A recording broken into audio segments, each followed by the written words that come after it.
parte seré más breve, que ya sabéis que es la peor manera de empezar ningún parlamento. Seré breve, anuncia... Pero ya veréis, seré breve.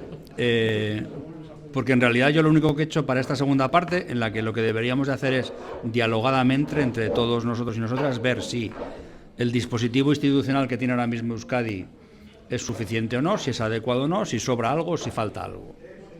O si se podría dar más acentos a algunas cosas y menos acentos a otras. Entonces yo he hecho esta, que os pido disculpas porque es bastante... Bueno, cuando mi sobrino tenía 14 años, seguro que era capaz de hacerlo más bonito que esto, pero es lo que hay, os pido disculpas. Y ahora repasamos cada uno de las figuras y me decís si falta algo aquí de lo que ya hay y después podemos hablar de cómo ordenaríamos las piezas. A ver, nosotros tenemos, y no le damos importancia, tenemos Etxebide desde los años 80 y tantos, creo que es 88, 89. Y si no es desde los finales de los 80, es de justo principios de los 90. No le damos ninguna importancia y yo os digo que hay muchas comunidades autónomas donde los responsables políticos dicen: nosotros no tenemos un registro de demandantes de vivienda protegida ni lo vamos a tener. No vaya a ser que se sepa cuál es el volumen del problema. Los registros de demanda no son perfectos. O sea, es un registro administrativo que se utiliza para hacer procedimientos de adjudicación de vivienda protegida posteriormente. En el caso de Euskadi, y esto para otras comunidades autónomas también es raro, todos los procedimientos de adjudicación de vivienda protegida, la de titularidad pública, la de titularidad privada, todos están hechos por el sistema público, por Etxebide, con reglas distintas y matizadas, etcétera, pero digamos que toda la demanda entra al mismo sistema y todos los procedimientos de adjudicación se hacen a través del mismo sistema. Y eso sirve después para tener una radiografía. Yo creo que no es una radiografía de la demanda, es una radiografía de la gente que se inscribe pidiendo vivienda protegida. Porque también hay una deformación, si queréis, que es cuando se ofrece mucha vivienda en venta, vivienda protegida en venta, tienes un tipo de perfil que se apunta más al registro. Y cuando solo se ofrece alquiler, pues ese perfil va desapareciendo y aparece más otro. Es decir, que la oferta también determina o predetermina qué tipo de demanda tienes inscrita. Pero en cualquier caso está ahí y no le damos ninguna importancia. Todavía hay un montón de comunidades autónomas que no tienen tal cosa, no tienen registro, no tienen procedimientos reglados para todo tipo de adjudicación de vivienda protegida. Con lo cual, bueno, hay algunos que todavía están en la gestión del fraude. Después, nosotros tenemos Visesa y Alokabide, no me caben todos los nombres en las figuras. Son las dos empresas autonómicas, pero después hay una serie de empresas, patronatos, institutos de otros municipios, no un número ilimitado, porque hay que tener una cierta masa crítica para poder hacerlo, pero que yo sepa está Donostia Cocheguincha y Irumbi, aquí, de importantes, igual me dejo alguien. Baracaldo no tiene, ni Guecho tampoco, pero sí tiene en Bilbao, sí tiene Sestao. Y después está en Sánchez 21 en Álava. Me estaré dejando a alguien, pero vamos, que hay un sistema de entidades públicas que se dedican a hacer muchas cosas en vivienda, pero entre otras a generar parque de vivienda protegida para gestionarlo en alquiler. Sí que es verdad que el gran instrumento en términos cuantitativos de producción de vivienda protegida son los promotores privados. Producen más vivienda protegida que las empresas públicas. Pero aquí, y es relevante también decirlo, por lo menos desde hace 20 años en Euskadi, las empresas públicas se han orientado al alquiler y los promotores privados solo venden o casi solo venden porque hay casos en los que durante un tiempo sus viviendas protegidas las alquilan porque reciben ayudas públicas. Entonces, bueno, hago alguna consideración adicional, pero por lo menos varias de las piezas necesarias las tenemos. Hay empresas públicas que hacen muchas cosas, pero entre otras producen vivienda que se la quedan en la gestión en el alquiler.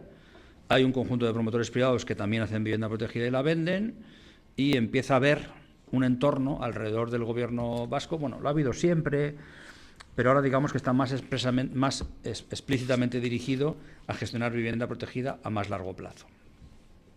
Yo si comparo todos estos rojitos que tenéis aquí con el mismo submodelo en Barcelona, en Cataluña, en el área metropolitana, a mí lo que me salen es que allí hay muchas más entidades no públicas trabajando en vivienda social y asequible afiliadas al sistema. porque nuestro sistema es más estatista. El suyo es un poquito más Estado y colaboración público-privada. Yo estoy mentalmente ya más allí. Yo catalán no soy, pero barcelonés creo que sí. Y esto no es decir nada malo de las empresas públicas. Ellos también tienen buenas empresas públicas, ¿eh? Tienen el IMAP en Barcelona, el IMSOL en el área metropolitana y el Incasol a nivel catalán. Todas manifiestamente mejorables, ¿eh? Pero bueno, tienen también empresas potentes. Pero eso no obsta para que haya al menos 2 ecosistemas adicionales que se han desarrollado a su alrededor, que son el mundo de las cooperativas en cesión de uso, que apareció como una cosa muy orgánica, de abajo arriba. Es propiedad colectiva, la gente no es propietaria de una vivienda, es accionista de una cooperativa que posee uno o varios edificios.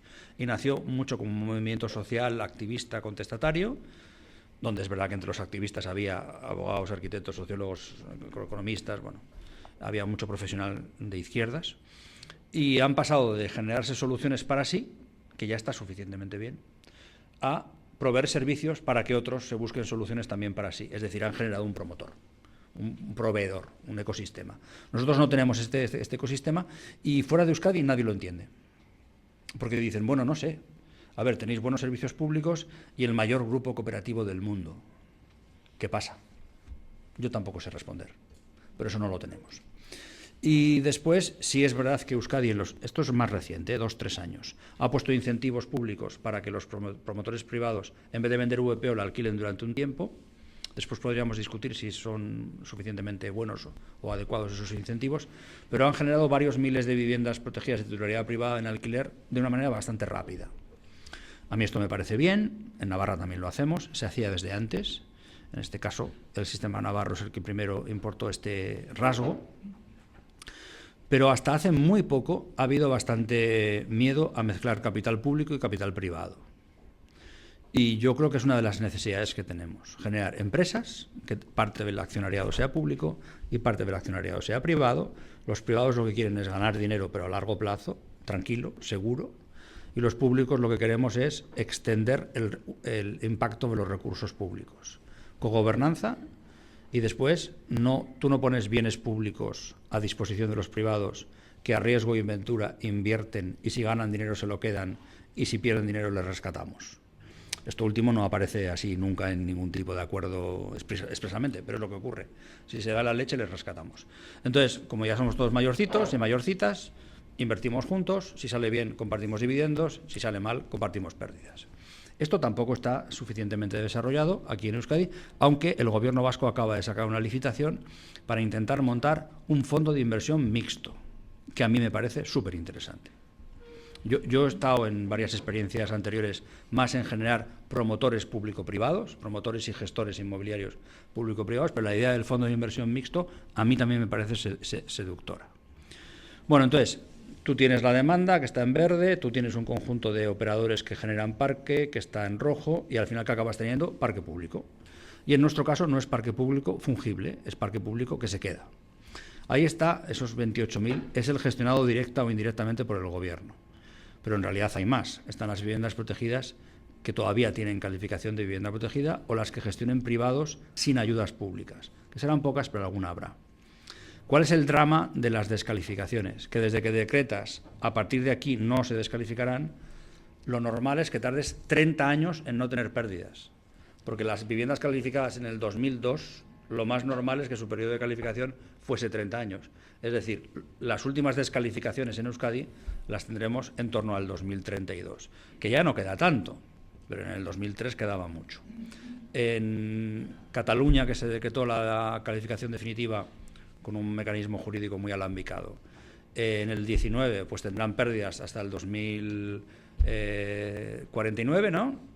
Y en Navarra, que se hizo en el 2022, bueno, sí, pero con alguna particularidad, porque resulta que durante 10 años tuvieron viviendas de menor duración del tiempo. Es decir, que conviven en Navarra viviendas de 30 y muchas viviendas de 20 años. Es posible que para el 2042 el sistema navarro esté razonablemente limpio. Bueno, eso es una forma de trabajo que nosotros damos por hechas muchas cosas, ¿verdad? Pero muchas de estas cosas no existen en otras comunidades autónomas. O son pequeñísimas, o son muy malas.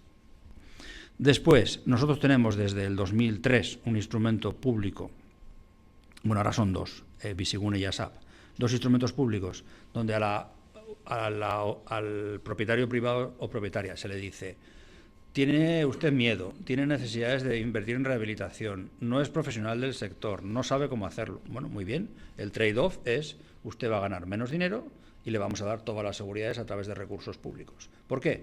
Porque el Bizigune es un sistema no de intermediación, sino de captación. El contrato lo firma el propietario y la propietaria con el gobierno, con Bizigune, y pasados los años de la cesión, se le devuelve la vivienda en perfecto estado y ha cobrado todos los meses el día que corresponda. A cambio de todo eso, que implica también ayudas a la rehabilitación, etcétera, cobra menos que el precio de mercado. Son instrumentos importantes, pero también hay que mirar que Euskadi tiene esto desde hace más de 20 años y ahora mismo hay algo más de 8.000 viviendas. 8.000 viviendas son muchas o pocas. Son pocas. Son pocas. Entonces, hay el gap. O sea, aquí hay dos tesis: o que la gente no conoce el programa lo suficiente y entonces no sabe que eso está a su disposición. Yo, en Euskadi, me permito dudarlo, porque el programa tiene 20 años y se han hecho muchos esfuerzos de comunicación. Y el otro es que el gap es tan grande respecto al precio de mercado que la gente dice: yo no estoy dispuesto a sacrificar precio y en el mercado consigo alquilar sin problemas y no necesito este instrumento público. Capte más o menos viviendas. Una cosa que está muy bien, es muy interesante, es que es un instrumento de legitimación. Es decir, a toda oferta privada, cuando se vayan a imponer limitaciones por ley, esa oferta privada no te va a poder decir: si yo tuviese un sistema que me garantizase y me redujese el riesgo, yo ya estaría alquilando a precio asequible. Y es: no, ya lo tienes, no lo usas. Por lo tanto está, ¿no? Bizigune no es tan habitual en otros sitios, porque en otros lugares hay programas de intermediación. El matiz es relevante. Es una administración pública que le dice a usted, propietaria, si le alquila a esta inquilina y el contrato es este, que yo les doy, es un contrato de adhesión. En ese caso, usted tendrá una serie de garantías de cobro y usted tendrá una serie de ayudas al alquiler. Pero el contrato lo firman entre ellos. Ellas, en este caso, en el ejemplo que yo he puesto. Son programas más baratos. Tú no le alquilas directamente a la propiedad y después te encargas de buscar inquilino. Tú no gestionas el riesgo de tránsito. Tú no adelantas dinero. Y además, bueno, en los programas de intermediación hay un diferencial entre lo que paga lo que se le paga al propietario y lo que paga el inquilino, y eso hay que ponerlo con dinero público. Muchos sistemas de intermediación, la diferencia entre un precio y otro está mucho más cercana porque la administración no se quiere gastar dinero. Entonces tampoco, a todo le llaman bolsas por ahí y todo no es lo mismo. Hay que rascar y ver qué es lo que hay debajo. Y un instrumento que no tiene el gobierno vasco, pero que en el último plan de vivienda, el que va hasta el 2027, ya lo han empezado a incorporar y le han puesto objetivos todavía pequeños, me parece bien, arrancar poco a poco, son las compras. Las compras. La administración pública puede comprar, bien por tanteo y retracto, bien por algunos derechos de adquisición preferente, bien porque negocie directamente con operadores privados. Aquí hay un problema con los letrados, somos siempre lo peor. Hay un problema que es: ¿y por qué usted está cerrando un acuerdo con un promotor inmobiliario, con un fondo de inversión o con una empresa en concreto y no lo cierra con otros? Porque usted tiene que ofrecerle a todo. Entonces te dicen: no, haga una oferta pública de compra. Nadie ha conseguido hacer una oferta pública de compra con éxito. Una oferta pública de compra es un pliego en el que tú le dices a todo el mercado: yo compraría viviendas en estas circunstancias. Y es tan difícil de hacerlos que después nunca te acaban ofreciendo lo que necesitas. Pero bueno, está bien que el gobierno vasco haya incorporado esta pata, porque de esta manera tiene las 3 Cs. Tiene construir, tiene captar y tiene comprar.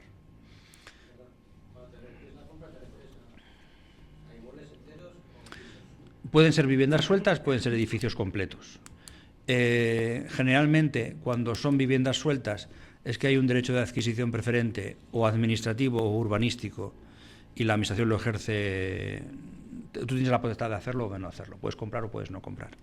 Y los edificios completos, yo solo conozco, pero igual hay otra posibilidad en derecho, son instrumentos urbanísticos. Generalmente la ley urbanística autonómica dice que la administración local podrá declarar zonas de tanteo y retracto, todo el municipio o parte del municipio, y en ese caso cualquier transmisión entre privados de un tipo de bien en concreto. Barcelona, por ejemplo, tiene toda la ciudad declarada área de tanteo y retracto. Entonces, si dos privados, uno quiere vender y otro comprar un edificio residencial plurifamiliar, tiene que notificárselo a la Generalitat y al Ayuntamiento. Y solo si los dos declinan, la operación se puede hacer. Si no declinan, uno de los dos compra. Compra a precio de mercado, el vendedor no tiene ningún problema, recibe el mismo precio. El comprador sí tiene un problema y es que le has desplazado. Si entre ellos habían llegado a acuerdos raritos, y por raritos autocompletáis vosotros lo que queráis, pues hay gente que se pilla los dedos. Entonces, esto se empezó a hacer sobre todo en Barcelona. No digo que primero sí fueron los que más. Después siguió la Generalitat, que lo vio muy interesante. De hecho, hay un decreto legislativo del 2015, o sea, ya tiene 10 años, el 1-2015, donde la Generalitat monta un esquema para todos los bienes que provienen del reventón de la burbuja. O sea, son bienes que provienen de reestructuración bancaria o hipotecaria o societaria, bueno, está bien definido. Esos hay que ofrecérselos primero a la Generalitat. Y la Generalitat después montó, en esta idea de ecosistema con varias patas, montó un sistema por el que la Generalitat podían comprar los ayuntamientos y podían comprar entidades privadas asociadas con la propia administración. Entidades del tercer sector y en algún caso alguna empresa con ánimo de lucro limitado. Todo esto aquí, en Euskadi, yo creo que está llegando ahora, que se le miraba raro, pero en una óptica, que a mí me parece bien, de que no estamos para hacerle ascos a nada y que esto no se va a resolver con un solo instrumento, sino con la mezcla de muchos, pues ahora lo han puesto en el plan de vivienda de aquí de Euskadi. Esto está bien, a mí me parece que está bien. A ver un poco qué recorrido tiene.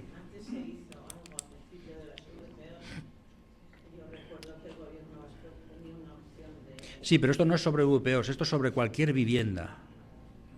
Porque lo que se hizo en los 2000, y yo estaba en aquel equipo, es que el derecho de adquisición preferente en las segundas y posteriores transmisiones de VPOs que el gobierno no ejercitaba, en aquel momento lo que se decidió es que se ejercitaba de manera universal. Es decir, toda persona que vendiese una VPO la compraba el gobierno. Y en Euskadi fuimos los primeros, esto lo han copiado después en algún otro sitio, por ejemplo, lo acabamos de copiar en Navarra. Fuimos los primeros en decir, no, yo lo compro como gobierno o yo designo a alguien de Etxebide para que esa persona de Etxebide lo compre en mi nombre. De esa forma tú no haces el desembolso. Tienes que tener un poco de dinero siempre, por si no llegas a tiempo para el plazo legal, por si una operación se complica. Algunas hay que comprarlas, sí o sí. Pero en general te puede bastar un sistema de decir, no, a una persona inscrita en Etxebide, inscrita en régimen de compra y que está en una lista de espera, esa es la que yo le voy a dar la posibilidad de que compre. Pero no me refiero a eso, me refiero a vender cualquier edificio residencial. Es otra cosa. Tiene algunas desventajas. A mí el gerente de economía de la ciudad de Barcelona, con quien tengo muy buena relación, pero me perseguía por los pasillos y me decía, Burón, otro edificio en el ensanche. Pues son caros. Entonces, es un instrumento, también como la movilización de vivienda vacía, que te permite actuar donde no tienes suelo público y donde no tienes parque público de vivienda, igual no lo vas a tener nunca. Es una forma indirecta de actuar. O movilizas vivienda o compras vivienda y edificios. En teoría es más rápido si no tienes que rehabilitar. Puede no ser tan rápido si hay que hacer unas obras importantes y a veces incluso hay que hacer realojos temporales de los usuarios de esas viviendas.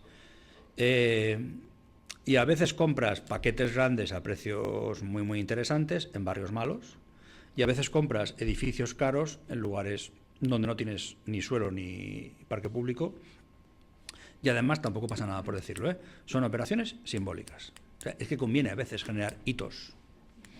Bueno, no voy a reivindicar los hitos en un colegio de arquitectos, que sois bastante hititas, sois muy de hitos. Entonces a veces, pues eso, a mí me perseguía el gerente y me decía, Javier, es que sale a 250.000 euros la vivienda. Y yo le decía, ¿y cuál es el precio de reposición? ¿Y cuál es el bien alternativo? O sea, es decir, ¿tenemos en algún lugar de ese distrito o de ese barrio suelo público? No, no tenemos nada. ¿Y cuántas viviendas protegidas tenemos propias? Prácticamente ninguna. Bueno, pues no midas el precio solo así. Lo cual no quiere decir que puedas tirar con pólvora del rey y gastarte lo que quieras, Pero bueno, son programas que tú puedes combinar diferentes tipos de compras.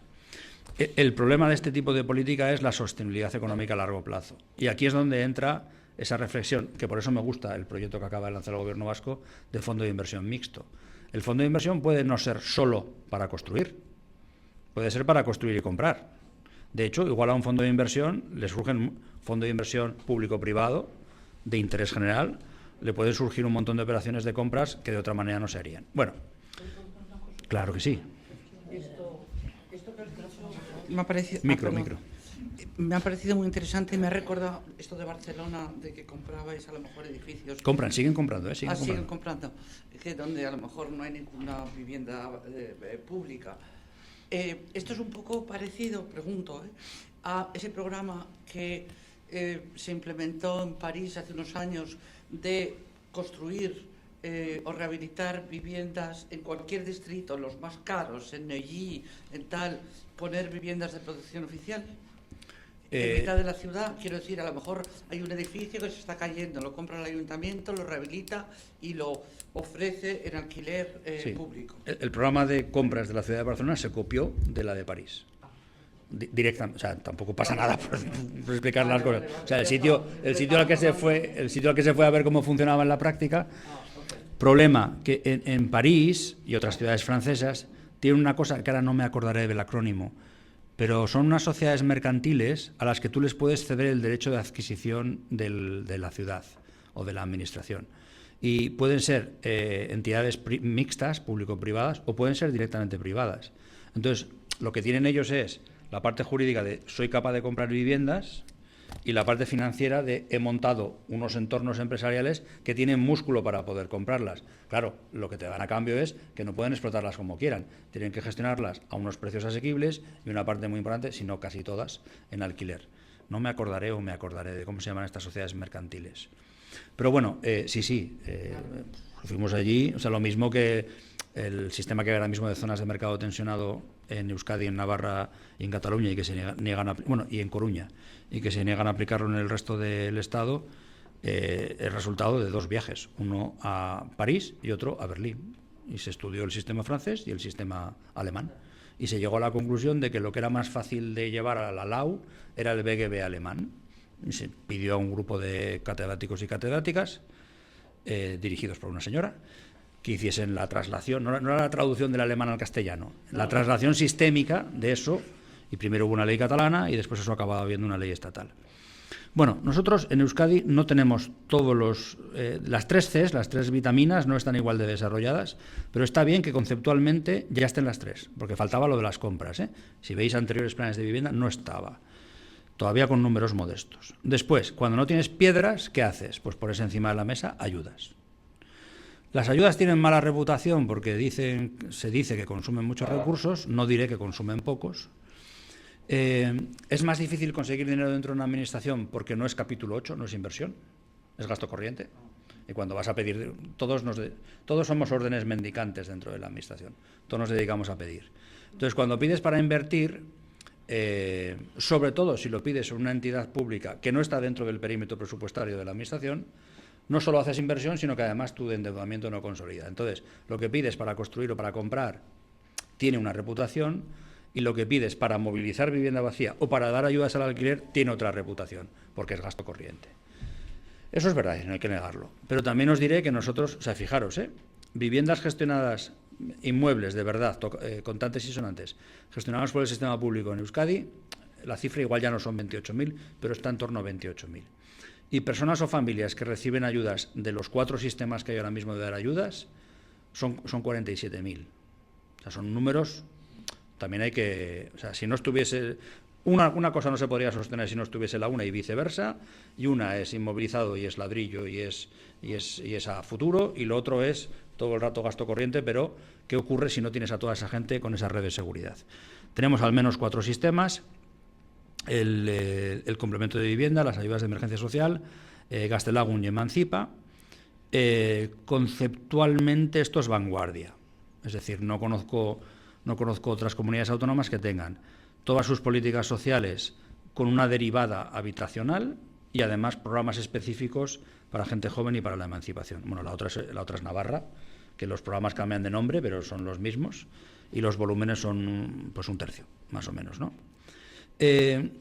Añadido que se le ha hecho, este es conceptualmente muy importante, al sistema vasco, y es que nosotros hemos decidido que por ley a ciertas personas o familias en unas condiciones determinadas se le garantiza el derecho a la vivienda, el derecho subjetivo. ¿Eso qué es? O que te doy ladrillo o que te doy ayuda, pero te doy. Nada que reprochar, es loable la actitud humana de querer atender a todo el mundo. Tiene algunos efectos colaterales que a mí no me parecen tan virtuosos. Y es, bueno, primero está hecho con una pequeña trampa estadística, no pasa nada por decirlo. Las personas a las que se les reconoce el derecho subjetivo sustancialmente coinciden con el público de servicios sociales que está siendo seguido y que recibe o prestación complementaria de vivienda o ayudas de emergencia social. No pasa nada, ¿eh? O sea, porque tú lo que describes es una red de seguridad social para toda la comunidad. Entonces, es lógico que primero vayas atendiendo a esos colectivos, pero una derivada que ha tenido en el caso del Gobierno vasco, que a mí no me parece tan virtuosa, es que eso ha hecho que desde hace unos años toda la producción de vivienda protegida del Gobierno es para alquiler. Entonces, si toda es para alquiler, no hay mixtura y no hay subsidios cruzados. Yo creo que tiene que haber mixtura y subsidios cruzados también en la producción pública. Y yo creo que eso antes o después aquí se afrontará.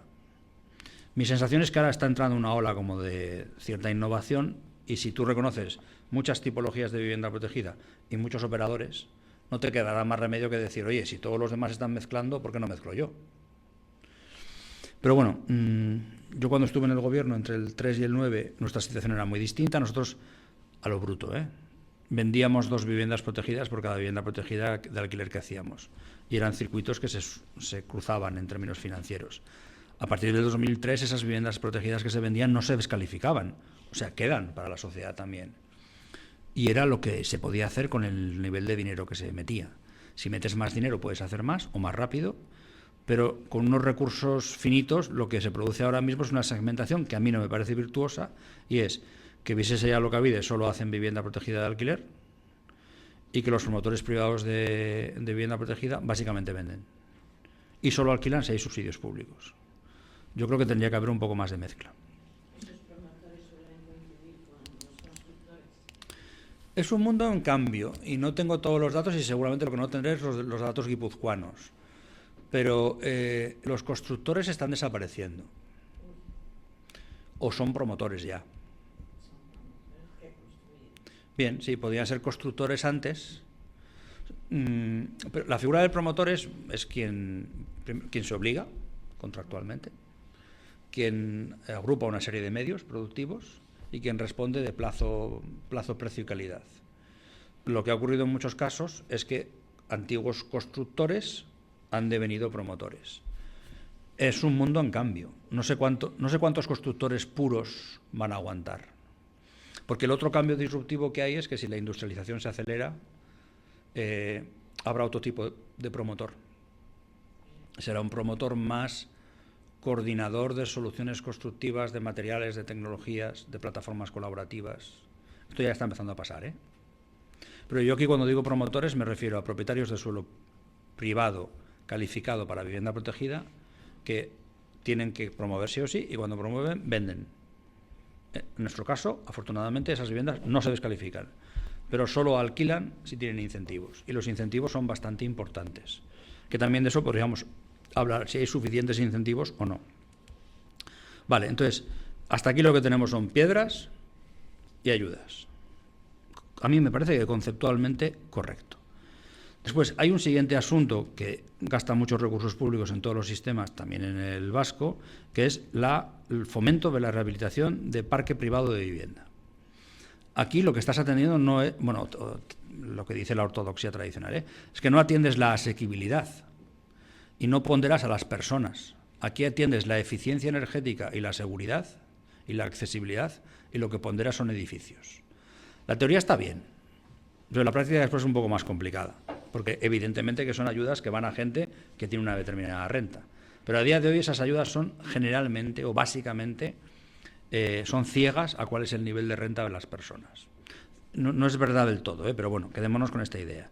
Entonces, por eso he puesto una línea ahí que al cambiar muchas cosas de sitio está mal, pero claro, todo lo que está encima son viviendas protegidas, todo lo que está debajo son viviendas de mercado. La política de fomento de la rehabilitación hay que seguir haciéndola. Yo la crítica que le hago es que es muy dependiente de subvenciones a fondo perdido, que tendríamos que mezclar más instrumentos como financiación blanda e incluso generar empresas mixtas o proyectos público-privados que lo que hagan sea generar músculo económico y técnico para poder hacer rehabilitaciones de una forma un poco más masiva. Llegaremos a eso, creo que por decantación. Y después lo que está muy pequeñito, que no lo he puesto para putear, lo he puesto pequeñito porque acaba de nacer y tiene unos objetivos muy, muy, muy pequeñitos y quería que se viese un poquito como a escala. La política de fomento de rehabilitación de comunidades de vecinos en Euskadi y en Navarra es grande, muy grande. De Euskadi no estoy ahora tan al día, pero de Navarra, un dato que me parece potentísimo es que desde el 95 hasta ahora se han rehabilitado el 30% de las viviendas de Navarra con fondos públicos. Eso no quiere decir que se hayan rehabilitado el 30% de las viviendas de Navarra, que serán más, porque habrá una parte que será sin fondos públicos. Pero el 30%, una de cada tres desde el 95, pues no está nada mal. No es suficiente tampoco, ¿eh? Pero quería daros esta idea de que la rehabilitación de vivienda de comunidades de vecinos es una política muy consolidada y esto que nace ahora, que es generar nueva vivienda sin consumir suelo. Esto es las remontas de las que hemos hablado antes, esto es locales de negocio que nunca han sido comercio, bueno, todas las operaciones estos subdivisiones de viviendas grandes, todas las operaciones que sean generar más metros cuadrados de techo o metros cuadrados de techo más repartidos, sin consumir suelo nuevo. A esto el Gobierno le ha puesto en el plan de vivienda actual unos objetivos y quiere ir desplegando actuaciones. A mí me parece que está conceptualmente muy interesante porque tiene que ver con una dinámica que también la veis en gris en la pantalla aquí, que es que tenemos un montón de regulación legal sobre qué hacer con los suelos. Bien, está bien, perfecto. Tenemos reservas, tenemos cesiones obligatorias, coeficientes de ponderación entre tipos de vivienda, todo muy bien, pero tenemos mucha menos regulación sobre qué hacer con los vuelos, el vuelo de los edificios ya existentes. Y una parte de las cosas que vamos a tener que empezar a hacer sí o sí es cómo trabajamos el vuelo, los huecos, las remontas, las colateralidades. Y le han empezado a poner objetivos a esto, me parece interesante. Vale, hasta aquí estaríamos hablando de viviendas que son todas con fondos públicos, con gasto público, directo, en programas de gasto directo. ¿Qué particularidad tenemos de la que se habla menos? Aunque este último mandato me parece que el Gobierno está siendo súper explícito al respecto. Hay un buen follón entre el Gobierno vasco y las diputaciones forales. Creo que el follón no es el mismo en todos los casos, hay matices, en función de diputación. Que nos gastamos más dinero en deducciones fiscales que en políticas activas de vivienda. Ahí tenéis que más o menos al año nos gastamos en Euskadi, y digo nos, y en este caso está bien porque sigo siendo contribuyente vizcaíno. Eso no lo he cambiado nunca. Nos gastamos unos 500 millones de euros y el gasto fiscal es un eufemismo para decir perdonar impuestos. Es decir, son impuestos no recaudados porque hay una reducción o bonificación o deducción en la normativa tributaria. Volviendo a lo de antes, yo no tengo nada en contra de que haya este tipo de instrumentos de facilitamiento fiscal. El problema es que en nuestro caso, nosotros hemos resistido a Angela Merkel, que es mucho resistir, ¿eh? Angela Merkel llegó con sus hombres de negro y dijo: la economía española está hecha un potorro como consecuencia de la quiebra del sistema financiero, no por los negocios financieros, sino por sus negocios en suelo y vivienda. Vamos a rescatar el sistema financiero sin intervenir técnicamente al país. Y empezaron a examinar medidas para firmar una cosa que se llamó el Memorandum of Understanding entre el Reino de España y la Unión Europea. Y una de las primeras cosas que saltó fueron los 70.000 millones de euros en impuestos perdonados a la compra de vivienda de mercado. Bueno, nosotros le resistimos a Merkel. En Navarra y en Euskadi siguen existiendo. Porque no miraron. No se dieron cuenta que, además de la hacienda estatal, había otras 4 haciendas ahí pequeñas. Si llegan a mirar, pues nos meten en el memorándum y nos la comemos exactamente igual. Bueno, nosotros, más o menos un 75% de las deducciones fiscales son para comprar vivienda y rehabilitar, aunque rehabilitar es muy poco, es el 7, el 8%. Y un 25% de las deducciones fiscales son para el alquiler, tanto para propietarios como para inquilinos, porque caben diversas, ¿no? Entonces, si os dais cuenta, le dedicamos un montón de esfuerzos conceptuales a generar operadores públicos y privados, diferentes herramientas, no sé qué, a todo un circuito que consume menos dinero que el otro circuito, que es el fiscal, del que no se habla. Y entonces del otro hay que hablar. De buen rollo, ¿eh? O sea, sin maximalismos. O sea, no se trata, por ejemplo, ahora mismo de pasar de 0 a 100, pero hablemos. O sea, la necesidad que tenemos es favorecer fiscalmente el acceso a vivienda en compra. Pues igual sí, si es primera residencia, si es primer acceso. Yo incluso no me opondría a que hubiese una cierta bonificación fiscal a la compra de vivienda de mercado, si es primera residencia, o sea, si es residencia permanente y es primer acceso.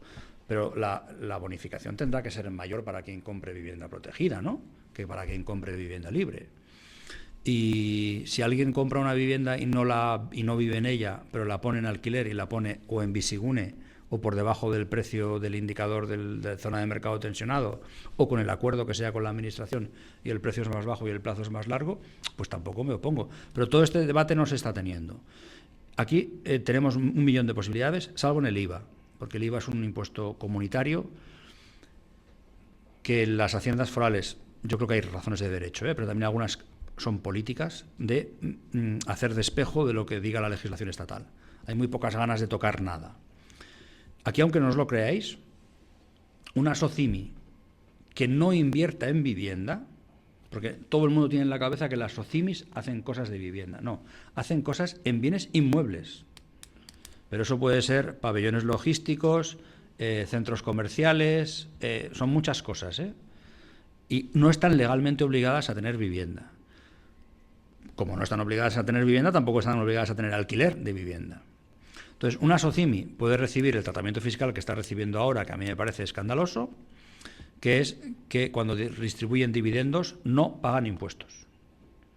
Quien recibe el dividendo sí, pero quien recibe el dividendo es una persona física o una persona jurídica.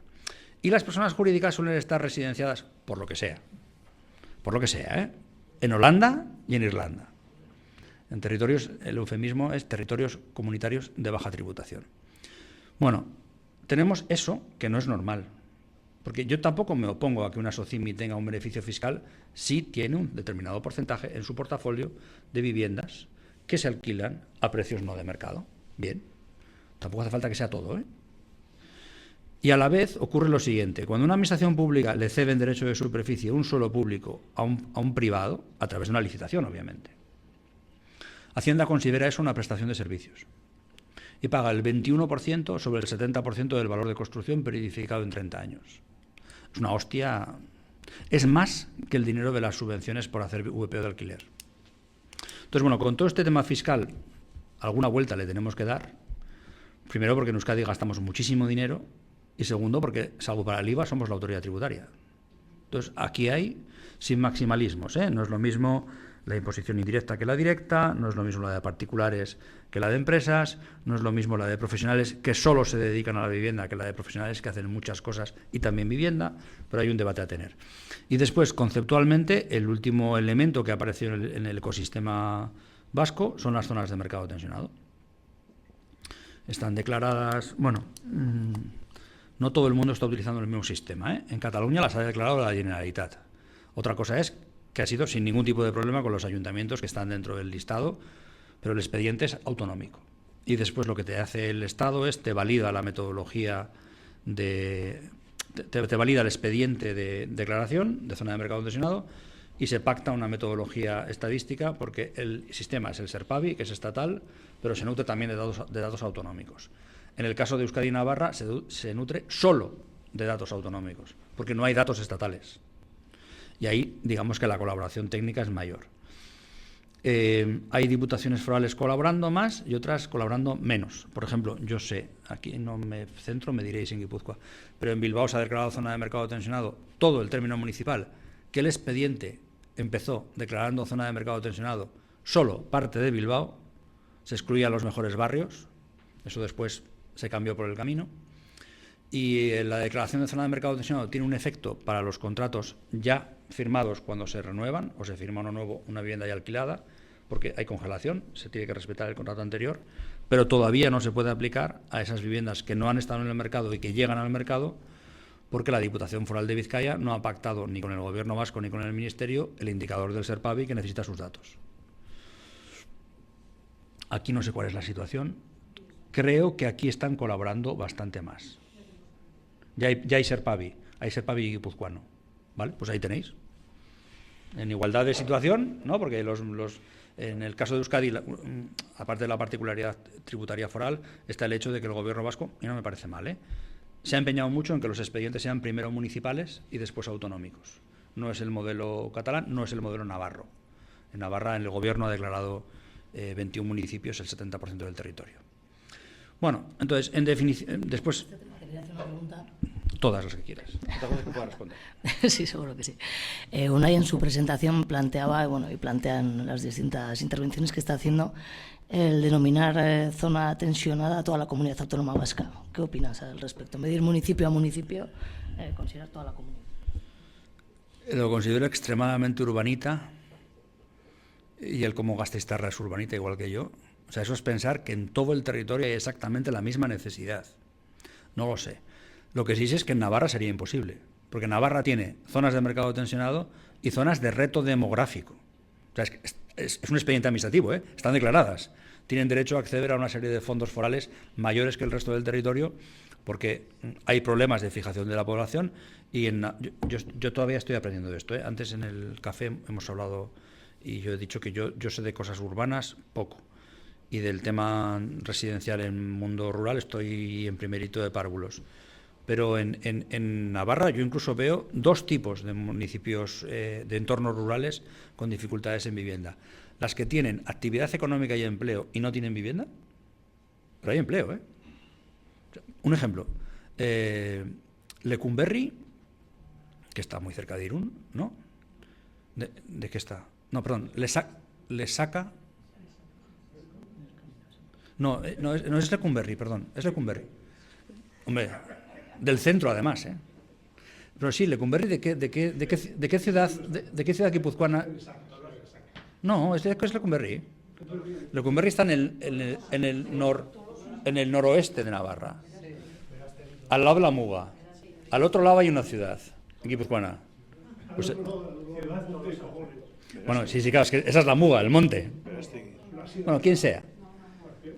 Pero en Lesaca hay empleo.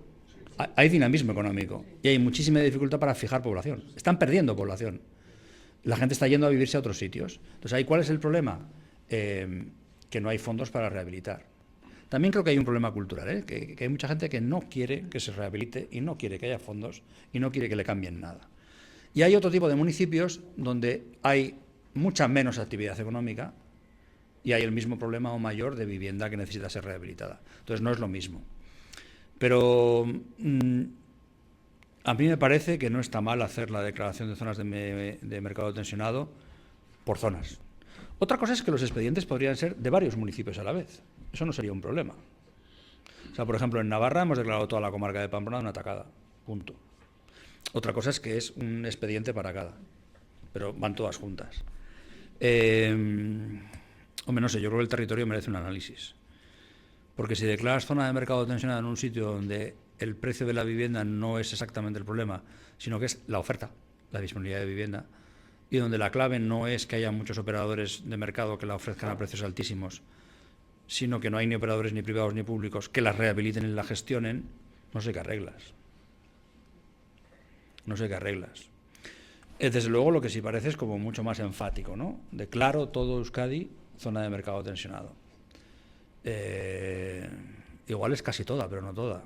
En Navarra, por ejemplo, es el 71% de la población. Y el otro 30% es que contiene la mayor parte de los municipios, el número de municipios. Lo que pasa es que son otro tipo de realidades.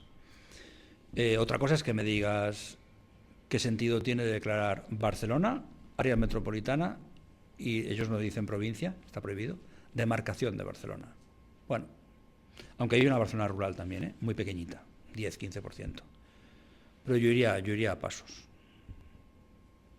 Lejos de mí el vicio de querer disentir con él, porque le aprecio mucho.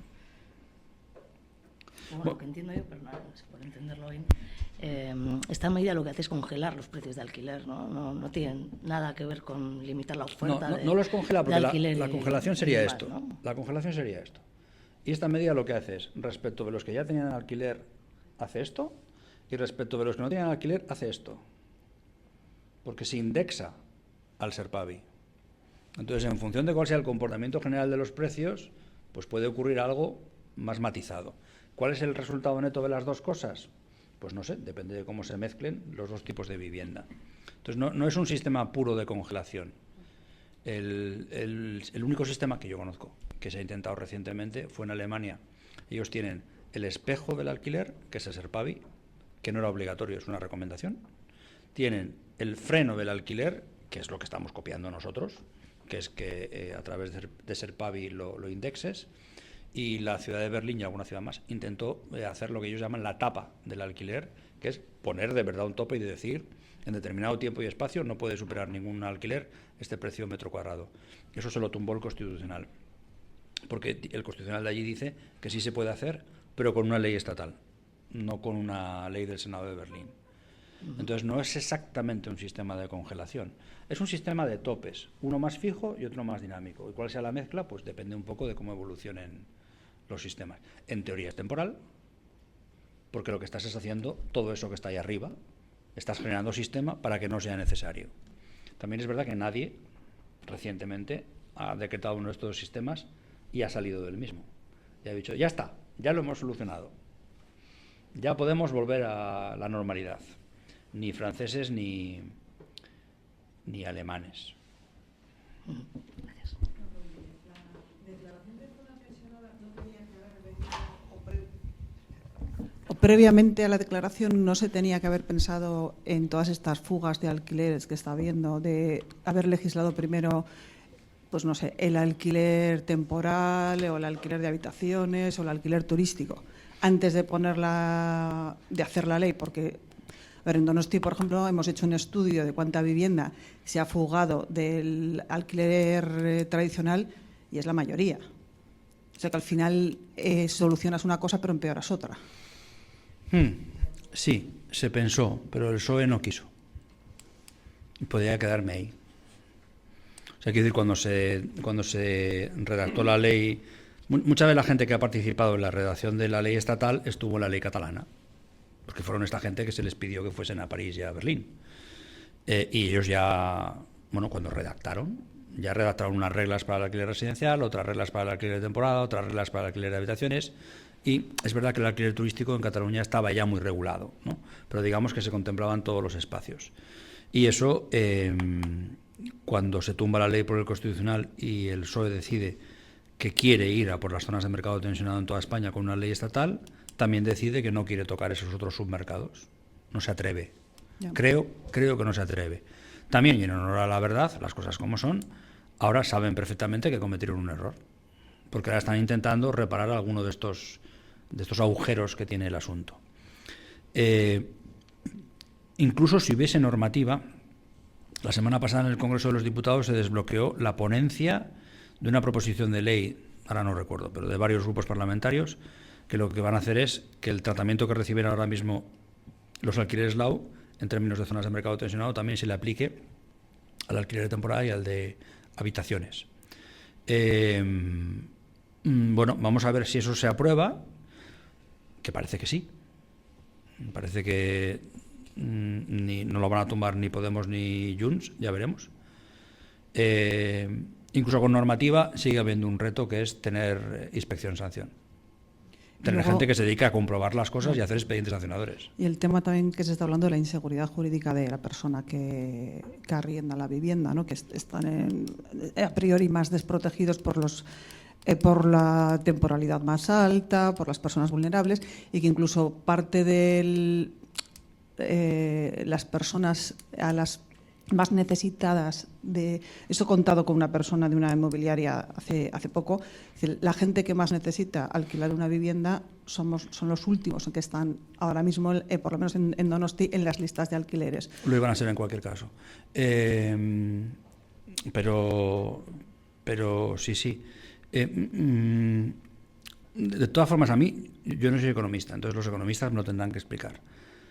¿Cómo se puede explicar que, según ellos, ha desaparecido la oferta? Con que la variable stock, es decir, el número de familias que viven de alquiler, crece constantemente. Yo todavía no sé cómo alguien puede acabar viviendo en alquiler si antes no le han ofrecido la vivienda. Entonces puede haber sistemas más formalizados o más informales. Pero si cada vez tenemos más gente viviendo de alquiler en nuestras ciudades, esa gente alquila las viviendas en algún lugar. Después, sí que es verdad que nosotros partíamos de una cosa que ya era prácticamente pre-británica. En el Reino Unido tienen contratos de alquiler de 1 año. Eso le da mucha seguridad jurídica a una de las partes, pero no a la otra. Y no genera un mercado muy sano ni muy estable. Entonces nosotros hicimos el cambio de cuando teníamos 3 años, no fue hace tanto, teníamos contratos LAUS de 3 años, hicimos el cambio a 5 si eres particular, 7 si eres empresa. Eso, junto con el hecho de que hay zonas de mercado tensionado y en algunos casos el precio está o congelado o topado, lo que está provocando es menos rotación, porque el arrendador no tiene o arrendadora no tienen incentivos. Si tú antes estabas cobrando 1.300 pavos y vas a tener que seguir cobrando 1.300 pavos y tus inquilinos funcionan, pues no cambias. Entonces está habiendo una menor rotación, que eso explica que algunas viviendas menos estén en fase de oferta, en variable flujo, no en variable stock, pero no deja de crecer el número de viviendas en alquiler. No estoy familiarizado con las estadísticas de Donosti, pero a nivel de grandes ciudades y los agregados en todo el Estado, eso es evidente. Y después, respecto a lo de la seguridad o la inseguridad jurídica, volvemos al debate de antes. Aquí no hay un problema de seguridad jurídica. El problema es que no les gusta lo que está diciendo la ley. Pero no es inseguro, es muy claro qué es lo que dice el sistema de zonas de mercado tensionado. No es que sea inseguro. O sea, el precio está topado. Después el tema del no lanzamiento de inquilinos que impagan si son vulnerables desde el punto de vista socioeconómico, si previamente no se ha contactado con la Administración y previamente no se le ha ofrecido una alternativa habitacional, es claramente un obstáculo. Es decir, primero es una obligación impuesta sobre el arrendador en contratos que ya existen y puede ser un factor que frene parte de la oferta en quien todavía no ha alquilado pero va a alquilar. Ahora bien, la gente que está en una situación socioeconómica más complicada, en un mercado tensionado, donde se vende y se alquila todo, y donde hay todo tipo, antes he puesto entre comillas el término nordacas, porque si hay sudacas, habrá nordacas, ¿no? Y si somos hirientes con unos, pues ¿por qué no también con los rubios? Si tienes un montón de gente que te alquila viviendas a corto plazo y a precio muy alto, toda esa población también iba a estar la última a la fila, porque no es un tema jurídico, es un tema económico, es de cuál es la estructura del mercado. Insisto, que si alguien tiene un sistema mejor que las zonas de mercado tensionado para contener precios a corto plazo mientras generamos ecosistema y infraestructura, yo estaría encantado de escucharlo. Pero nadie pone una mejor cosa encima de la mesa. Todo el mundo pone de relieve los defectos que tiene. Como los catalanes van 2 años y pico por delante de nosotros, en el tiempo, no en otras cosas, es decir, ellos declararon zona de mercado tensionado hace ya un tiempo, sí podemos ver los efectos que se están produciendo utilizando las estadísticas oficiales, no lo que dicen, porque cuando se creó el sistema, a las 48 horas había todo tipo de informes de agencias de todo pelo y todo tipo de universitarios que habían vendido sus estudios que decían que el sistema ya había fracasado en 48 horas, y que ya te decían que el efecto era no sé qué. Entonces, no se ha reducido la oferta de vivienda en un contexto en el que Barcelona, por ejemplo, en 10 años ha saltado del 30% de la población viviendo de alquiler al 40%. Y desde que han declarado zonas de mercado tensionado, no deja de crecer el número de familias que viven de alquiler. No parece un mercado débil, no parece un mercado desabastecido. Es un mercado en el que se sobreoferta para unos y se suboferta para otros, eso sí, pero el mercado sigue funcionando. La otra cosa que dijeron es que no iba a frenar los precios, y entonces hay estudios oficiales que te explican que mientras Madrid está subiendo el precio de la vivienda de alquiler a casi el 10% anual, en Barcelona está bajando el 8%. Que eso no quiere decir que en Barcelona las cosas vayan bien, pero quiere decir que unos siguen en tendencia inflacionista y otros están en tendencia deflacionista o de congelación. Y el otro factor, ya lo hemos comentado antes, el otro factor que sí se está produciendo es que hay menos rotación. como los contratos son más largos y hay menos incentivos para sacar a gente, pues hay gente que se queda. Por cierto, que era algo buscado por el sistema. Se quería buscar estabilidad. Entonces, yo no creo que sea un problema de inseguridad jurídica, es un problema de balancear o de reequilibrar la posición entre arrendadores e inquilinos, que alguien puede decir que no es el adecuado o que es excesivo de una forma o excesivo de la otra, pero el mercado de alquiler no deja de crecer, ¿eh? No deja de crecer. Igual de momento, porque por ejemplo Donosti tiene los ratios más bajos de todo el estado de rentabilidad precio-alquiler. Y la gente que está haciendo, lo pregunto desde el desconocimiento, ¿eh? La gente en general que está haciendo, ¿sigue alquilando, vende la vivienda o la deja vacía? Yo creo que de todo, desde que pasa a la venta, puede que hay gente que le salga rentable porque ha subido mucho el precio de la vivienda, dejarla vacía. Y ¿Cómo te sale rentable si dejas de ingresar? bueno, te sale rentable porque se sigue revalorizando. O sea, que el último año aquí ha subido la vivienda un 6 o un 7%, de unos Sí, precios altísimos. pero eso no es dinero en tu bolsillo, ¿eh? No es Esos cash. son dibujitos en el aire. Después ya se verá a cuánto lo vendes. Lo otro era dinero en tu bolsillo. Todos los meses, sí. tacata. Habrá, ¿eh? Pero yo creo que hay poca gente Luego, que la deja vacía. lo que sí que sobre todo se ha visto es que se ha pasado un montón a las viviendas de alquiler temporal. Casi todos están viviendas de alquiler temporal a unos precios que, bueno, que aquí puede haber una mezcla hasta del típico mal llamado veraneo en verano, que solo con eso casi sacas la rentabilidad de todo el año. Alquiler temporal que supongo que aportarán justificante acreditativo de que está siendo alquilado a trabajadores temporales o a estudiantes, ¿no? Es que ese es el uso de la figura, ¿eh? Sí. La figura es legal y está bien que exista, pero es para eso. Y entonces, a quien no esté haciendo eso, cuando le llegue la inspección y le pongan una sanción, irá al Diario Vasco, a cartas al director y pondrá el grito en el cielo. No tengo ni idea si hay inspecciones. O sea, Es que el problema Bueno, de hasta todo que- eso es que el papel lo sostiene todo, Hasta que las haya, ¿eh? pero no hay inspecciones. O sea, puede haber una regulación muy tupida y muy Hasta que las haya, ¿eh? ¿Y qué esperamos? Yo no trabajo para el gobierno vasco. No, que no se Tuve espera. el honor de trabajar 8 años. Los pero- ciudadanos pero vascos, navarros, españoles, No, para que haya inspecciones. en Navarra este año Elga Molina, que es la directora general, y yo mismo, aunque a mí no me toca, porque no está entre mis competencias, vamos a recibir un montón de llamadas de un montón de gente diciendo que hay aquí unos taraos que me están poniendo una sanción de 30.000 euros. Llamo a la presidenta, a la presidenta de la comunidad autónoma, y le diremos, sí, llama a la presidenta, llámala, a ver qué te cuenta. Porque el equipo se va a desplegar. Y entonces habrá sanciones. Pero, o sea, que no hay sanciones porque los ciudadanos no protestan. No hay sanciones porque tú tienes que tener un funcionario o funcionaria de carrera para imponerlas. Es un ejercicio de potestades administrativas exorbitantes. Solo las puede ejercer un funcionario de carrera. Alrededor puede haber equipos de gente que no sean funcionarios o incluso de empleados contratados temporalmente por la administración. Pero tienes que tener unas piezas que son una serie de letrados para los procesos de instrucción. ¿Y cuántos hay de estos señores en Navarra? En Navarra había 0, claro. Así era imposible. Bueno, había uno y se nos jubiló. Ahora va a haber. Ya tenéis un Sí, cuerpo, pero ¿de cuántos? en- ¿A cuántos inspectores? entra- ¿Cuántas viviendas tiene que inspeccionar cada inspector? No, es que el ratio no es ese, porque no es que las inspecciona, es que firma expedientes que tiene que validar. Pero tú puedes tener 3 o 4 inspectores y puedes tener 50 personas trabajando en esto. Porque tienes gente que no son funcionarios de carrera y puedes tener gente contratada para. En Barcelona, ahora es más pequeñito el equipo, pero había sigue habiendo una señora, Sara Moore, que dirigía 100 personas encargadas de inspeccionar y sancionar las viviendas turísticas. Y la hostia, la menor, donde se empieza, en Cataluña, eran 50.000 euros. Y una llamada muy habitual a la alcaldesa y a todo el mundo era, hay aquí una señora firmando unas cosas que dice que ha enviado unos inspectores y que dice que yo no puedo hacer alquiler turístico. Y es no, al no tener licencia no puedes hacer alquiler turístico. Y habiéndose acreditado que lo estás haciendo, pues te van a imponer la primera sanción. ¿Pero cómo puede ser la primera sanción 50.000 euros? Sí, pues lo es. Y entonces, como esas cosas se hablan, tampoco hace falta tener 100 personas. Eva tuvo 100 personas, tampoco hace falta tener 100 personas todo el rato. Hace falta tener 100 personas al principio. Y cuando ya la gente más o menos ha entendido que va en serio, bueno, se aquieta. El mercado se aquieta siempre. El mercado está básicamente integrado por gente que si se la obliga cumple las normas. Si no se la obliga, igual no.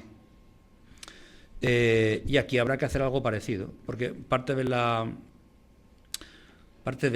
gas especulador y no cumplidor de normas se trasladó del alquiler turístico, según se fue regulando, al alquiler de temporada, al alquiler de habitaciones.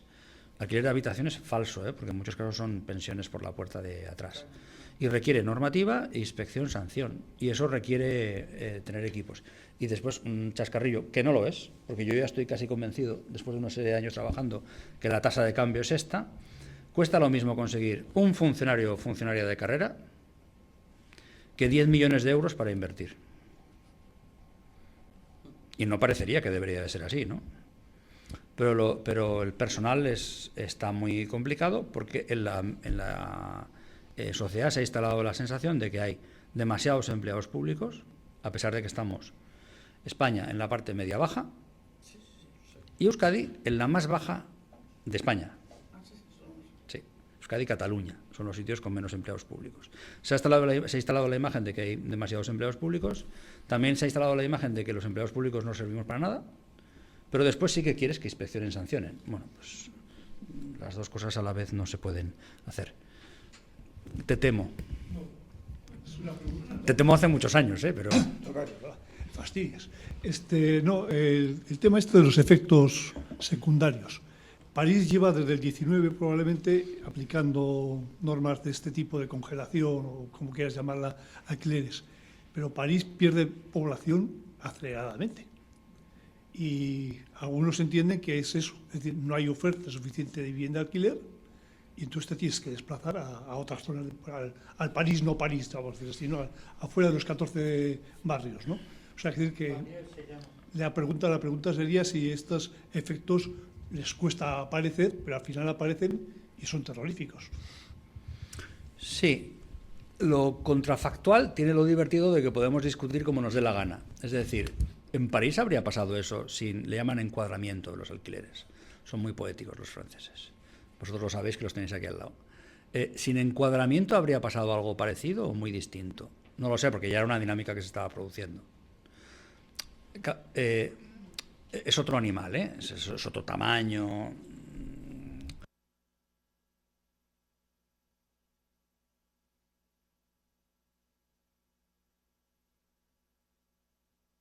Hacerlo en una ciudad que tiene, París tiene 7, creo que es. No solo, porque se ha ido extendiendo, es decir, más administraciones locales alrededor de París ciudad lo están implantando. De hecho, quien está haciendo el monitoreo de su encuadramiento, que es como lo llaman, es el Observatorio Metropolitano Urbano. A ver, si tú sostienes a largo plazo unas medidas extraordinarias como estas y no vas generando con todos los otros instrumentos cosas, no vas construyendo viviendas, no vas comprando, no vas movilizando, no tienes operadores públicos, no vas generando partenariados con el sector privado, no buscas rehabilitar el mayor número de viviendas, no buscas generar viviendas sin consumir nuevo suelo. Si tú no despliegas todas estas estrategias, a medio y largo plazo se producen efectos que están bastante bien estudiados en los sistemas. También con esto la gente hace muchas trampas, en los sistemas de control de alquileres después de la Segunda Guerra Mundial, que eran rígidos en dos sentidos. Había un tope de precio real, o sea, se ponía un numerito y se decía aquí no sube de encima de esto, y no había circunstancias que o hiciesen o no te introdujesen en el sistema desde el principio, o hubiese unas reglas especiales para cierto tipo de bienes y después no fluctuaban. Nadie está aplicando un sistema de esos, rígidos de después de la Segunda Guerra Mundial. Los sistemas de ahora son dinámicos, se llaman de tercera generación, porque se aplican a los contratos existentes y al momento entre contratos, y porque después tienen excepciones. Generalmente, la construcción de vivienda nueva para alquilar directamente, esto en el mercado le llaman build to rent, eso está fuera del sistema de control de alquileres. Y después, si inviertes más de un determinado porcentaje de dinero en rehabilitar viviendas, también está fuera. Al menos estás fuera durante un tiempo. Y después hay reglas especiales de sumarte al sistema. Yo creo que imputarle a una sola medida las dinámicas que hay en un área metropolitana es siempre tramposo, también cuando se hace en positivo. Cuando se dice, como consecuencia de que se ha aplicado esta medida, todo va mejor. No, hombre, será por un conjunto de cosas. París, no soy un experto en el sistema francés, Pero conceptualmente hablando, a mí no se me ocurren muchas más cosas que pueda hacer Francia. Francia tiene un montón de cosas que no tenemos nosotros. Funcionarán mejorablemente, pero tienen el 0,56% de las nóminas de todos los franceses y todas las francesas, que aquí es una propuesta que te haría perder todas las elecciones, no unas elecciones. Tú propones eso una vez en las elecciones y pierdes las siguientes 100 elecciones, no esas. El 0,56% de las nóminas de todos los franceses y francesas va a un fondo que se llama PEC, y es el esfuerzo de los trabajadores en la vivienda asequible. Ese fondo lo gestiona la Caja General de Depósitos, que sería como nuestro ICO, y su Caja General de Depósitos además da beneficios, es decir, presta dinero a largo plazo para proyectos urbanos que incluyen vivienda asequible, pero son créditos. Los créditos hay que devolverlos y ganan algo de dinero con eso. Otra cosa que tienen los franceses es que existe una cosa llamada libreta A, que es como un producto, es un producto financiero. Tú puedes abrir una cuenta corriente en un banco o puedes abrir una libreta A, que antes solo la intermediaba la Post. Ahora creo que lo ha generalizado y lo hacen todas las entidades financieras que hayan firmado un convenio de colaboración. Y el francés o francesita que pone allí sus dineros sabe que funciona como una cuenta de ahorro, no da un gran rendimiento, da un rendimiento pequeño. Bueno, mejor que el mercado, y sabe que el principal también se le envía a la Caja General de Depósitos, que lo utiliza para proyectos de inversión. Entonces, todos los operadores, que ellos además tienen un tipo de operador, las HLMs, esa habitación al Luye Modéré, ¿no? Bueno, moderé, creo que es. Bueno, ellos tienen el circuito financiero y el receptáculo jurídico para poder recibir inversión privada, que nosotros no tenemos. Tienen operadores públicos, público-privados, etcétera, y después se gastan un dinero inmenso en ayudas. Además de tener piedra, también tienen subvenciones. Y casi todos estos elementos que hemos destacado aquí en este conjunto de coloricos que os he compartido, ellos tienen política de construcción, tienen política de compras, tienen política de movilización, tienen política de generación de nuevas unidades sin consumo de suelo, o sea, tienen de todo. Bueno, es que una de las cosas que queríamos hacer ahora es que digáis, ¿qué falta en esto que estamos poniendo aquí en pantalla? ¿Qué sobra? ¿Qué nuevo podríamos hacer? ¿O qué está sobreutilizado? Igual habría que utilizarlo menos. ¿Y qué está infrautilizado? Igual habría que utilizarlo más. En París no sé qué más pueden hacer. En ese mismo sentido, y saliendo un poco de la zona tensionada, te quería preguntar por las zonas de tanteo y retracto que se plantean en Cataluña, que es básicamente toda Barcelona. Acá las zonas de acreditada demanda, creo que es la exigencia legal, no sé si está muy desarrollado, si está muy delimitado, tiene algunas condicionantes también dentro de la normativa. Y bueno, y otra pregunta que está relacionada también con lo de la nueva vivienda que se está planteando para las primeras plantas y para la división de departamentos.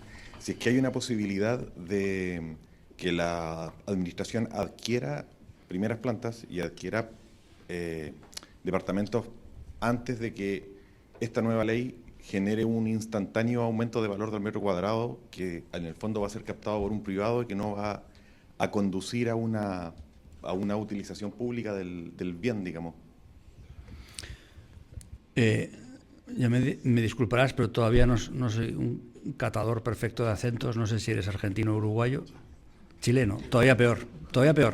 Y además ahora le he ofendido. No por la parte uruguaya. Y yo en Ordaca. Estamos parecidos. No conseguís hacer nunca una pregunta estúpida. Siempre hacéis preguntas poniendo el dedito en el lugar. A ver, sí, teóricamente, cuando tú generas instrumentos en los que a la administración pública le das la capacidad de comprar, y sobre todo si es tan variado y multifaceta como esto, es decir, puedes comprar viviendas sueltas, puedes comprar edificios completos. Si vas a facilitar una política de subdivisión, podrías estar comprando. Si vas a facilitar una política de conversión de comercios y locales en viviendas, podrías estar comprando. Y así podemos seguir hasta el infinito. Lo lógico es que previamente hubiese una capacidad financiera depositada para poder ir haciendo cosas y tener suficiente potencia de fuego como para lanzarle un mensaje al mercado. El problema es que no hay político o política que sea capaz de pedir dinero para dentro de 10 años. Porque es que se presentan a las elecciones cada 4. Que eso también lo hemos decidido entre nosotros y nosotras, ¿eh? En México es cada 6. Y no pueden repetir. No digo que ese sea el modelo, ¿eh? Pero que las legislaturas pueden durar más o menos y puede haber incompatibilidad de mandatos sucesivos o no. Pero ahora mismo no hay muchos incentivos para que alguien diga: tenemos una oportunidad para la que va a hacer falta invertir mucho dinero de manera preventiva y poco a poco iremos dando resultados. Eso no hay político o política que lo defienda en público, porque lo crujen. Un ámbito que está conectado con lo que comentaba nuestro colega chileno y que yo estoy muy preocupado, y si sigo escribiendo cosas de estas, pues igual intentaré darle una vuelta a esto, es el inmenso potencial que hay en... Dios les guarde hasta que tengan 150 años, ¿eh? Pero la muerte de los boomers, digo que Dios les guarde porque están misaitas entre ellos. Los boomers irán muriendo. Tienen pinta de que son eternos, pero bueno, en algún momento irán muriendo. Y son la generación que tiene más patrimonio en España. En una parte de su patrimonio igual se lo consumen atendiéndose a sí mismos hasta que mueran, puede ser, y me parecerá perfecto. Pero otra parte no. Entonces, si hubiese unas capacidades públicas o público-privadas, no pasa nada, preventivas, que dijesen: tenemos unos dineros para invertir en futuras viviendas. ¿Y qué es lo que damos ahora? Damos bienestar. Usted no quiere hacer una hipoteca inversa, usted no quiere acabar en manos de especuladores inmobiliarios y financieros. Bien, aquí está el Estado que le dice: ¿a qué residencia quiere ir usted? Pues a esa, si es que quiere ir a alguna. ¿Qué diferencial de precio hay entre la vivienda que usted deja libre y lo que cuesta la residencia? Bueno, pues eso le va generando una deuda a usted o a sus herederos, pero usted vive tranquilamente. Cuando muere, ese bien tiene un valor y una deuda pendiente que los herederos pueden saldar o pueden esperar tiempo a que se alquile hasta que se... Y esa política se podría combinar incluso con políticas: le puedes comprar la nuda propiedad a una persona mayor, si la quiere vender, a un precio aceptable, etcétera. Pero ¿quién es el guapo que levanta 2, 3 o 4 mil millones de euros para ir generando viviendas en el futuro? Además, o sea, es que tiene la peor de las ventas comerciales. Hola, buenas, quería dinero para según se vaya muriendo la gente. Y te lo voy a pedir a ti, ¿eh? También la base tributaria está repartida entre todos, pero no nos engañemos, los boomers pagan más impuestos, tienen más propiedades, han tenido ingresos más altos, tienen pensiones, muchas mejorables, pero algunas no están mal, es decir, siguen pagando un buen número de impuestos. Pero ahí tenemos en dos variables: una, no todo va a poder ser expansión, hay que trabajar sobre los vuelos de lo existente, más complicado, es más caro, más lento. Y dos, va a haber un relevo generacional y ahí hay oportunidades que se pueden aprovechar. El problema es que hay que tener el dinero por delante. Porque fíjate, para dar incentivos a yo te mando a una residencia, tú vas contrayendo conmigo una deuda, el día de mañana me la saldas con alquileres, para eso no hace falta depositar dinero desde el principio. Porque va a la residencia que vaya y porque la vivienda se alquila y se va pagando cada mes el diferencial. Pero para decir: no, yo te la compro y ahora vive como quieras, o te compro el usufructo. O sea, perdón, la nuda propiedad, el usufructo es lo que se disfruta. Para eso hay que tener dinero contante y sonante. Y yo, de momento, no veo que nadie haya establecido una estrategia en relación a esto. La Ley Vasca de Servicios Sociales del 2008 deja la primera vivienda exenta. Anteriormente se podía hacer eso. O sea, se podía originar, si entrabas en una residencia y no podías pagar la cuota íntegra, originabas un que nunca se ha ejecutado, yo creo, O sea, yo no he conocido ningún caso que se haya ejecutado. Pero a partir del 2008, de la Ley de Servicios Sociales del País Vasco, se elimina la primera vivienda de esa cuenta. Sí, la segunda se tiene en cuenta, pero la primera vivienda está exenta. O sea, que el valor de esa primera vivienda, los contribuyentes se la pagamos a los herederos para que les llegue limpia de polvo y paja en prestaciones todos los meses. Eso es. Pues hablemos, ¿no? Sí. Hablemos un poco de esto. Bueno, pues serenamente entre generaciones, ¿no? Y se decidió cambiar en el 2008. Sí, claro, porque los boomers votan.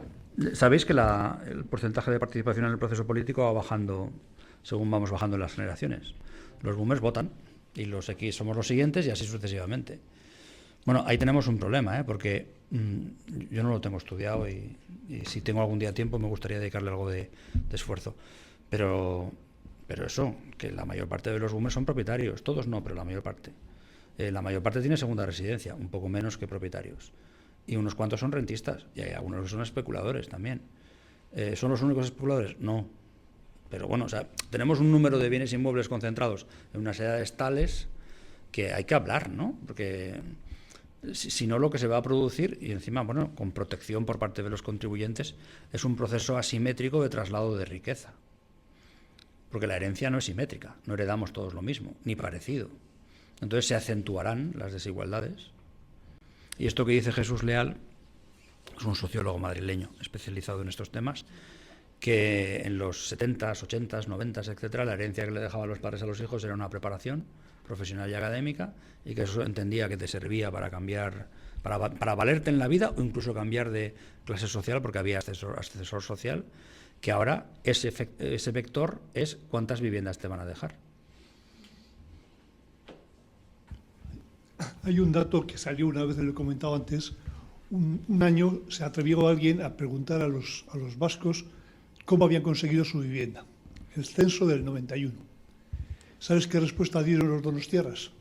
El 41% la habían heredado. Siempre falla en estas cosas, se le da poca importancia a la transmisión brutal de viviendas que hay de una generación. En una ciudad como Donosti, que pierde población, salvo por la inmigración, es decir, que tenemos muertes vegetativas muy superiores a los nacimientos, yo creo que en Donosti 900 viviendas al año entran en el mercado por vía de herencia. Y eso es un lote muy fuerte en esta ciudad. Y bueno, y después ahí nadie sabe muy bien lo que pasa, pero pasa, es decir que... Bueno, pues que se usan, se venden o se alquilan. Eso es. Y entonces, no hay más opciones. Exactamente, entonces la mitad de las estadísticas están dirigidas por las herencias, es decir, ha habido no sé cuántas ventas, mentira. Ha habido un tercio de esas ventas han sido herencias directas y probablemente otro 20% indirectas, es decir, dos hermanos han recibido una vivienda y la venden a un tercero. Hay dos transmisiones con la misma vivienda. Y estamos hablando a lo mejor del 50 o 60% de las transmisiones que son por vía herencial. Claro, eso trastoca mucho los números de cuántas viviendas te hace falta al año nuevas, de verdad, puesto que tienes esa población tan envejecida, etcétera. Y hay, bueno, pero es un ¿por qué no se favorece directamente ya algo que suena duro? Pues duro, es discutible.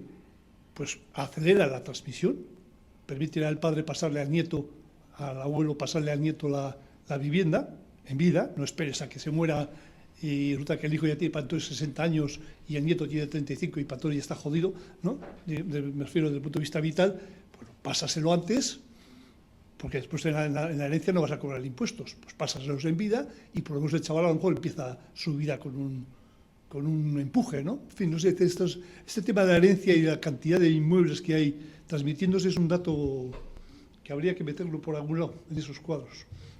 Yo no estoy preparado, pero sí. Sí, quería comentar que son las 2 menos cuarto y que nos estamos alargando ya mucho, que podríamos estar aquí yo creo 4 días o más hablando, una infinidad. Entonces vamos a ir acabando un poco y luego sí que me gustaría hacerte una petición, que es que nos hicieras una valoración de la ley de medidas urgentes. Ya lo sé que podríamos estar aquí otros 20 días, pero bueno, aunque sea algún apunte sobre... 20 días no, que queréis que me metan problemas. ¿Algún tema? Sí.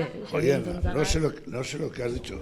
Estoy sordo, He entendido y oído el 80%, ya me disculparéis. Bueno, los de aquí ya me conocen, soy una especie de viejo rockero de todo este mundo de la arquitectura, el urbanismo, la política de vivienda. He pasado casi por todas, o sea, no quiero contar mi vida, pero ya me gustaría un día contarla, no sé. Tengo 88 años y estoy prácticamente retirado, pero he venido por interés por el tema y por la actualidad rabiosa y el problema, la bola de nieve que se está montando aquí con el tema, pues está. Agradezco al colegio por haber organizado esto. Luego diría algo respecto al colegio. Agradezco al ponente, yo he aprendido bastante, porque yo sé de lo que yo soy arquitecto y he pasado pues 50, 60 años de mi actividad profesional pues intentando aportar en el complejísimo proceso de planificación, de urbanismo, de construcción del territorio, de la ciudad, y en el complejísimo problema de la vivienda, con todas estas lecturas, con todas estas tan multidisciplinar, desde lo económico, lo financiero, es un algoritmo, esto difícil de digerir, o sea, es un algoritmo, ahora que se habla tanto, o sea, pero siempre intentando, incluso desde la docencia de 30 años en la Escuela de Arquitectura de San Sebastián, pues intentar transmitir a los futuros, a los arquitectos naturales, a los futuros, cuál es el rol del arquitecto en todo este proceso. Claro, el tema de la vivienda aporta una oportunidad pues única para a través de las promociones de vivienda, con todas estas lecturas, con todas estas complicaciones, a ver lo que los arquitectos podemos hacer pues para mejorar un poco, para continuar mejorando, porque es que en este país el tema de la vivienda, desde ya no me voy a ir a Hipódamos de Mileto, pero desde el tema de la República, el plan de casas baratas, las viviendas obreras en Vizcaya, en Guipúzcoa también, obra sindical del hogar, o sea, se han hecho muchísimas aportaciones, digamos, al tema de la construcción de la ciudad desde la vivienda. Yo, si esta charla hubiera sido pues en el Colegio de Economistas, en el Colegio, incluso de San Telmo esta tarde, y ya no volveré a ir porque dos sesiones... Eso es vicio, y es vicio. veréis que es un poco fuerte. Si hubiera sido en otro contexto, hubiera estado callado, he aprendido, me he informado, no me va a servir de nada ya. Me voy a ir a la caja y a la cerilla, pues con lo opuesto a estas alturas. Pero lo que sí quisiera es hacer una reflexión de dónde venimos, dónde estamos y a dónde vamos. Pero me referiré más a Guipúzcoa, porque Navarra y Álava ganaron la guerra y tuvieron los fueros y el concierto económico, y eso se nota. Y el suelo llano en su gran sí, es un pequeño el detalle. suelo también pone lo suyo. Guipúzcoa y Vizcaya, sobre todo Guipúzcoa, pues toda esta política de intervención en el territorio de la ciudad es mucho más complicada, y ahí se están acabando los recursos, se podrá rehabilitar, pero también se están acabando las áreas a rehabilitar. Hay que saltar pues al territorio contiguo, que generalmente suelen ser laderas, vaguadas, etcétera, etcétera. Claro, ¿dónde están aquí los que están haciendo planeamiento? ¿Dónde está la universidad? ¿Dónde está la escuela? Gracias a Goiana por estar aquí. Este colega, pues también desde hace tiempo ya sé por dónde anda y anda bien, pero ¿dónde están aquí los profesores de urbanismo? ¿Dónde están los redactores? Igual está alguno, no están aquí. ¿Dónde están los colegas nuestros? Y hay aquí todavía vivos, de más de 70 años, una docena de personas, desde Ángel Martín, los del estudio. ¿Dónde están para no estar? O sea, he tenido que venir yo aquí, el viejo, o sea, pero ¿qué está pasando aquí? Un aviso a los navegantes, o sea, porque estamos viendo que sale, pues en un sitio que aquí era el infierno, ahora le llaman Seruenea, que se ha pasado del infierno al cielo de una tacada. Estamos viendo pues el Termibús de Bilbao, como se llame. O sea, podría decir muchas cosas de toda esta zona. Estamos viendo aquí pues todo el tema de las playas de Vías, cómo se está, pues cómo se está improvisando. Viene un político, bueno, con la mejor intención. Muchas has dicho cosas que le estoy totalmente de acuerdo, pero con la mejor intención viene un político, pues como el que está ahora en el tema de vivienda, que lo mismo organiza un concurso internacional, que se va a Burdeos, ve un barrio, que al día siguiente saca en el Diario Vasco, pues ya una especie de imagen de cómo va a ser audinchacular, 1 millón de metros, pero ¿con qué rigor? ¿Qué es esto? ¿Pero qué es esto?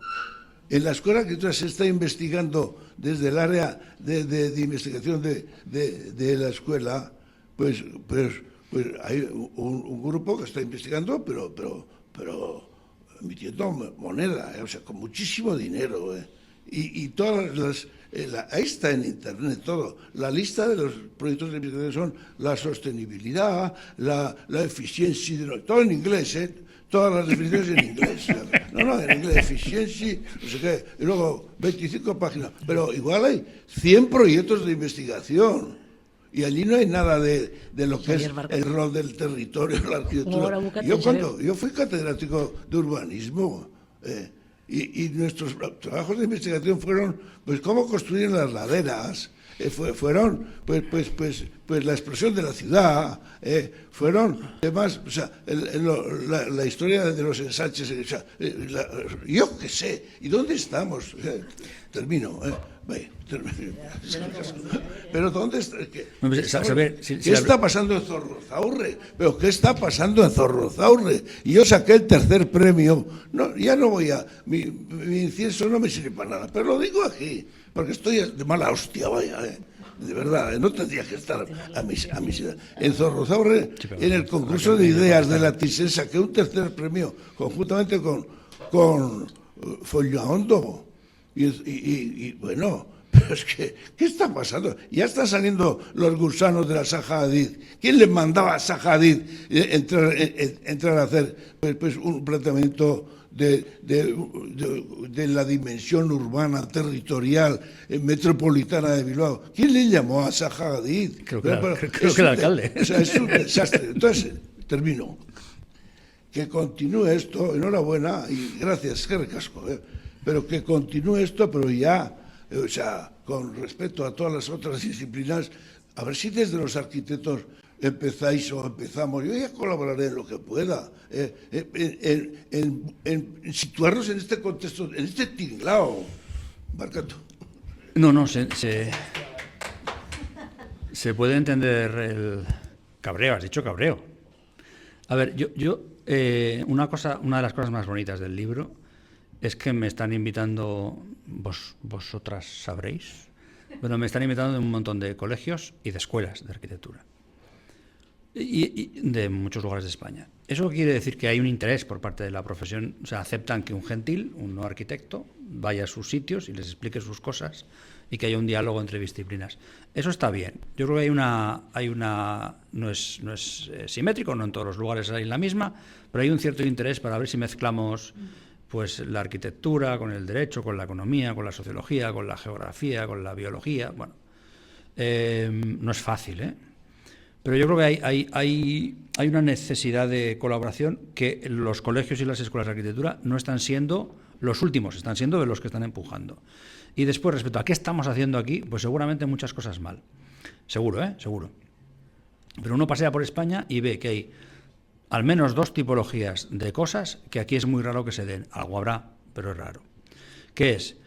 Que haya planes, que haya leyes autonómicas que tengan que decir que un municipio, pongo por caso, un municipio de 10.000 habitantes no puede aprobar un planeamiento para 50.000 viviendas, por ejemplo. Y esto ha habido comunidades autónomas que han tenido que generar instrumentos para decir, oye, mire, que es que de la huella preexistente y las necesidades socioeconómicas hay que hacer para que después veamos qué modelo urbano vamos generando y qué modelo territorial. Aquí, mejor que peor, yo creo que algunas de estas patologías las tenemos controladas, o mejor controladas, o mejor encauzadas. Tenemos un problema con la asequibilidad, pero seguramente no tanto con la gestión del territorio y con el modelo urbano. Y después, una cosa que aquí es rara, algo habrá, pero es rara, aquí no hay decenas de miles de viviendas ilegales. Bueno, pero hay comunidades autónomas donde hay decenas de miles y hay una donde hay cientos de miles, donde cada cierto tiempo hay una ley de regularización de la ilegalidad. Entonces, bueno, vivimos en un sistema imperfecto, claro que sí, con un nivel profesional, académico y político mejorable, claro que sí, pero bueno, no sé, yo creo que se están haciendo esfuerzos para intentar cuadrar las cosas. Y esto me sirve para enlazar con la petición de Ollana de ponerme en problemas, una vez más, sobre qué opino sobre el paquete de medidas urgentes. Primero, no lo conozco al milímetro. Lo he leído y tengo algunas impresiones, pero seguramente tendré que todavía profundizar un poco más. Y segundo, sobre las dos cosas que son más polémicas, después me decís, porque igual hay alguna más que sea polémica, pero las dos más polémicas son la posibilidad de reducir la reserva de suelo para vivienda protegida en suelo urbanizable del 75 al 60%, que es posibilidad y es de a, no es siempre y al 60%. Y la otra son algunas medidas de flexibilización, simplificación administrativa de todo el procedimiento urbanístico / edificatorio. A ver, yo creo que en lo primero el equipo de Denis demuestra coraje.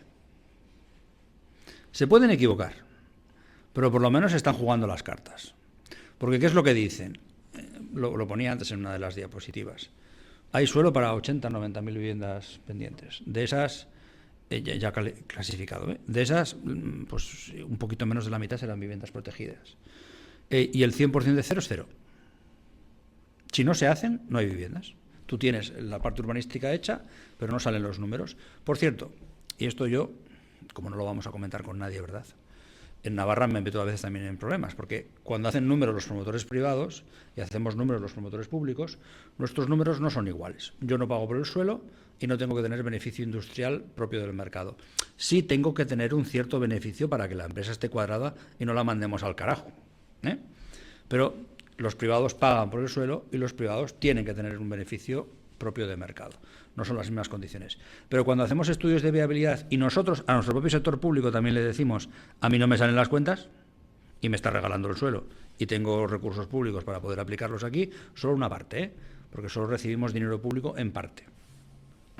Bueno, pues lo que está haciendo el equipo de Denis es decir, vamos a ver si, respetando la autonomía municipal, que tampoco me parece mal del todo, los ayuntamientos que razonada y justificadamente digan que por motivos económicos no se acaban de desarrollar sectores que están clasificados, puedan bajar de 75 a 60, bueno, que eso también es 72 y 68 y 63, no hay que ir hasta el final, puedan flexibilizar el porcentaje de vivienda protegida para que las viviendas se hagan, el 100% de las viviendas protegidas y el 100% de las viviendas libres.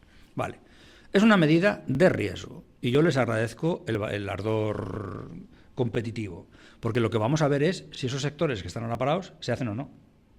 Y vamos a ver si el 100% de cero sigue siendo cero o si algunos de estos se empiezan a mover. Vamos a verlo, ¿no?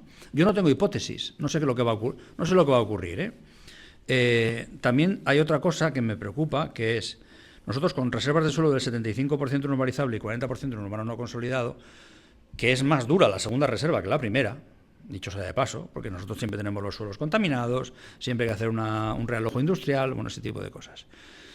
Nuestro porcentaje de producción de vivienda no es el de las reservas, es inferior. ¿Por qué? Primero, por el juego entre urbanizable y urbano no consolidado, que es que todo el mundo quiere hacer aparecer suelos como del 40% y no del 75%, ¿verdad? Es la trampa típica, ¿verdad?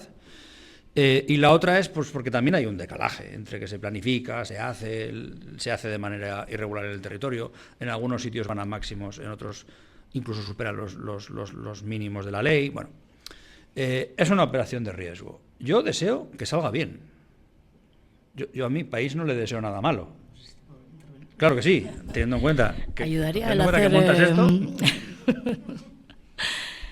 Bueno, has comentado, y está claro, ¿no?, la prolongación en el tiempo de todas estas actuaciones urbanísticas y también todos los cambios que hay, ¿no?, en el sector económico.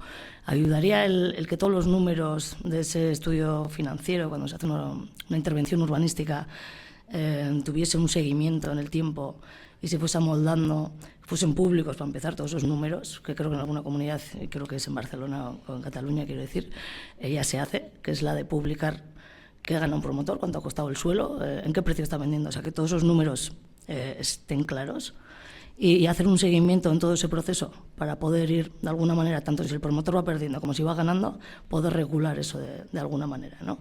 Porque me parece una apuesta peligrosa, ¿no?, en cierto modo. Ayudaría, la transparencia siempre ayuda. A las empresas privadas no les vas a poder imponer una política de libros abiertos, salvo que reciban subvenciones públicas y sea una de las condiciones. Y yo creo que, tal y como está el patio, habrá muchas entidades públicas, privadas, que rechazarían una subvención pública si tienen que hacer política de libros abiertos. No lo critico, solo lo describo. Pero sí, es verdad que para hacer seguimiento de cómo funciona esa medida y si la medida es efectiva o no, vamos a necesitar el mayor striptease posible por parte de los promotores públicos y también de los privados. ¿Cuál es el punto de partida y cuál es la realidad económica de todos esos instrumentos? Una baza a favor es que el observatorio de vivienda más antiguo del Estado español y que mejor funciona es el vasco, y que uno de sus ADNs es evaluar la eficacia de las políticas públicas y publicar informes que no le gustan al consejero o consejera correspondiente, porque yo eso lo he vivido en otra posición en el pasado. Antes de que le demos la voz al maestro, al que temo, insisto, porque es muy maestro desde hace muchos años. Lo que no entiendo es cómo no ha entrado en el debate el precio del módulo. El precio del módulo de VPO. Porque la Excel impacta cuánta vivienda protegida hay que hacer y cuánto cuesta. Y en Navarra estamos en un proceso, que no digo que sea perfecto, ni mejor, digo que es otro, que es que nadie toque las reservas. Son menores allí, son del 50% en la comarca de Pamplona. Es verdad que es un poco alambicado porque es el 50% de reserva, del cual la mitad tiene que ser vivienda de protección oficial y la otra mitad puede no ser de la de régimen general, y de la de protección oficial el 30% es de alquiler. Que en Navarra inventaron las reservas de ley de suelo para vivienda protegida de alquiler y no lo saben, porque se hicieron antes que en el área metropolitana de Barcelona. Pero ahí el sistema es: no toquemos las reservas y hablemos del módulo, porque son X metros cuadrados a un precio. Podemos discutir cuántos son los metros cuadrados, pero también podemos discutir cuál es el precio. Yo no sé por qué aquí no se han combinado las dos cosas. Es verdad que los precios de los módulos ahora mismo ya son muy altos. Cuando la gente los publicita te dice todo el mundo, pero eso no es vivienda social. Y no, es que es protegida, no es social. La social es una parte de la protegida, no toda. Es que eso es caro, sí. Es que los costes han crecido un 30% en los últimos años. Es que eso cualquier persona no se lo puede permitir. Pues también es verdad. Pero claro, la opción es, por ejemplo, yo ahora manejo mejor precios de Pamplona que de otro sitio. Hay viviendas protegidas a 220.000 euros, pero en Soto Vélez Cairu la misma vivienda de mercado, porque son idénticas, si acaso igual es mejor la protegida, físicamente quiero decir, arquitectónicamente, la misma cuesta 400.000 pavos. Entonces, bueno, ¿es un avance o no es un avance que alguien pueda comprar vivienda a precio muy de coste, muy moderado? A mí me parece un avance. Entonces yo, esa otra parte del módulo, aquí creo que no se quiere afrontar, porque probablemente es una conversación políticamente más delicada, y la de las reservas es delicada, pero hay una parte del mundo económico y de la sociedad que no le va a poner ningún problema. Y después la otra, y reconozco que es un toque bastante genial, es que es una medida que van a tener que ejercitar los ayuntamientos. Y entonces pudiera darse el caso, no voy a decir cuál es el partido, pero lo sabéis todas, que haya un partido que esté en contra de la modificación legal cuyos alcaldes y alcaldesas la usen. Sabéis de qué estoy hablando. Maestro. Bueno, hay que callarme, ¿no? No, digo, el tema este de la viabilidad, bajamos porque no se moviliza el suelo porque es caro las cesiones. Vamos a bajar de 75 a 60. Yo he tenido aquí un caso de Donostierra con una sentencia, le dan el triple de edificabilidad, le ponen el 40% por el truco de que en vez de ser urbanizable sea urbano, y claro, va viento en popa la promoción. Un cabrón mete el juicio y le obligan a subir al 75%. Primera respuesta. ¿Quién mete el juicio? El jefe. Bueno, entonces, primera reacción del alcalde. Esto es la ruina, esto es la catástrofe y tal. Yo miraba a la cabeza del promotor y el promotor dice, vaya, hostia, que he mandado, pero lo que sigo ganando. Y entonces sigue adelante. Nadie va, no recurre al Supremo porque tal. Y salen los números. Claro, hay que hacer un nuevo plan. Es en Donosti, ¿no? Sí, Donosti. Pues son 40.000 metros cuadrados de techo, valor del suelo urbanizado 57 millones, valor del suelo sin urbanizar 45. O sea, ese suelo, que es un puñetero, colina, loma con hierba, ¿no?, vale 45 millones de euros.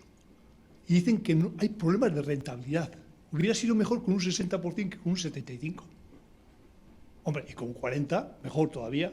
Y con un 0, en Donosti, como en todos los ayuntamientos, se hace 0, ¿eh? No nos engañemos. Yo soy súper vizcaíno y bilbaíno, ¿eh? Pero tú eres bastante donostiarra también, ¿eh? No, yo soy muy navarro. Ya. Bien, pero quiere decir que aquí no nos engañemos. El 75 prácticamente no se utiliza. Se va al 40. Y el 40 prácticamente no se utiliza. Se va al 0. No es verdad. En Donosti, si no se ha ido al 0 en Diario Vasco, porque se le consiguió parar en el ayuntamiento y se le puso el 40. En Iyarra se ha tenido que ir al 75 porque se ha ido por vía judicial, que cuesta sus dineros, por cierto. Sí. Y el riesgo de encontrarte con un juez o jueza. Bueno, con uno. Acabáis la frase vosotros. O con 67, ¿no? O sea, pero bueno, quiero decir con esto que aquí todo. O sea, la ley dice una cosa, la realidad dice otra. Sí. Hay un decalaje hasta la realidad. Ahí está. Entonces ahora va un consejero y dice, voy a flexibilizar la ley. ¿Para qué? Para todavía más señal de que esto no lo queremos nadie. Reconocerás que todo no es Donosti, ¿no? No, ya sé que todo no es Donosti. Y que hay operaciones por ahí de 2.000 o 3.000 viviendas en muchos municipios de tamaño medio. ¿De 3.000 viviendas en un municipio de tamaño medio? Sí las hay, sí. Están paradas. ¿Por qué? Porque no da 40 millones de euros el suelo. Esa es otra. Claro, porque si yo quiero 40 millones y me das 30, digo, joder, pues no me pongo en marcha. Esa es otra. Claro, pero yo, usted, ¿cuánto tiene que valer? Es que la clave de todo este tema es el suelo. Construir escala, 150 o 200.000 euros una vivienda, de acuerdo. Es una cabronada y estos industriales no saben producir mejor, de acuerdo. Pero es que el suelo mete otros 200.000. El suelo, que es una hierba, hay no pueden comer ni las ovejas en muchos de estos suelos. Se caen las ovejas. Y eso vale 200.000, otros 200.000 euros. ¿Eso de dónde ha salido? Claro. Y la clave está ahí, buscar cuál es el valor residual del suelo que queda. Yo nunca llego a entender el sistema europeo. En Francia, no conozco muy bien el sistema francés, pero en Francia en su día hicieron una cosa, no le sigue en vigor, que me gustó, la de Dios.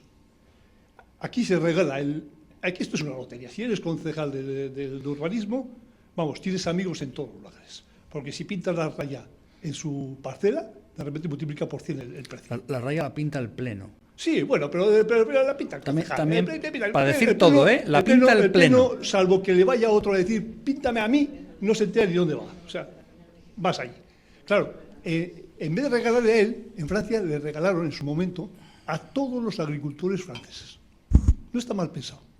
O sea, yo voy a dar 10 millones de metros cuadrados de edificabilidad y lo reparto entre todos los agricultores, porque los agricultores franceses fueron los que hicieron la Revolución Francesa en última instancia y ahí les tienen que cuidar bien. Entonces, un casero tiene un suelo para las vacas y una bolsa de metros cuadrados techo. Y cuando un promotor quiere hacer 1.000 metros cuadrados techo en la población de Dax, tiene que comprar a los caseros los 10.000 metros cuadrados. Reparte la riqueza un poco más. No le toca justo de la parcelita que justamente era cuñado de un amigo del concejal. Esas son casualidades. Sí, no, además hay muchas casualidades. Eso seguro que son casualidades. En esta vida pues, es lo que pasa, es lo que tiene. Entonces, en vez de la lotería, extiendes. No sé si lo siguen haciendo así, porque la verdad es que esto del derecho comparado es muy complicado de saber en el urbanismo, pero hay un problema con el suelo. Y ese suelo, y eso no se discute en general aquí. Siempre arrancamos como que el suelo es un factor, pero es el factor de la mitad del precio de esas cosas. No tanto. Ya te digo yo que en Donosti, bastante más. En Donosti sí, pero al ser Euskadi un lugar. lugar. En Ataun no sé cómo andará. Al ser un lugar. En un barrio de Ataun no sé, pero no creo que el problema del país esté en Ataun. El problema del país está en la comarca de Donosti. Están las zonas urbanas, sí. Bueno, no se habla. Cuando das vueltas por ahí por la piel de toro, lo que no entienden, o sea, flipan con nuestro sistema, ¿eh? Porque lo que te dicen es 75 no urbanizable, ¿no? El suelo está nacionalizado. Casi de facto. O sea, solo hay una cuarta parte del producto que es precio libre. Y en urbano no consolidado, el 40, que también, bueno, con nuestros pasado industrial y presente industrial también. Bueno, no es cosa menor. Yo sí que creo que somos una sociedad que le hemos dado muchas vueltas a esto y un poco antes que el resto de la península. ¿Imperfectamente? Pues seguro que sí. Y yo no me siento nada prisionero ni de leyes pasadas, ni de reflexiones teóricas anteriores. Pues haremos lo que tengamos que hacer. Pero yo sí que creo que es una evidencia que hay un potencial del suelo ahora mismo calificado que no se desarrolla y que el motivo es económico. Otra cosa es que eso no significa comprar al 100% el marco de Ascongi, Ascobi y UNECA, que son las tres patronales inmobiliarias. O sea, a veces es que si tú quieres tener un 38% de beneficio no te van a dar los números nunca, ¿no? Y que hay que hablar un poco de todo. Hay que hablar del precio del módulo, del porcentaje de reserva de suelo para vivienda protegida y de a cuánto vendes las viviendas de mercado. Y hablemos un poco de todo. Pero a mí no me parece mal que de unas reservas monstruosas, daros cuenta que si se quita el 15% y sigue quedando el 60%, siguen siendo las reservas más altas del Estado español. Que se le dé un 15% para manejarlo al ayuntamiento y que el ayuntamiento responda de lo que haga. O sea, porque si alguien dice, no, yo la bajo porque voy a viabilizar las operaciones y no hay operación, que lo explique, ¿eh? Que se lo explique a su ciudadanía.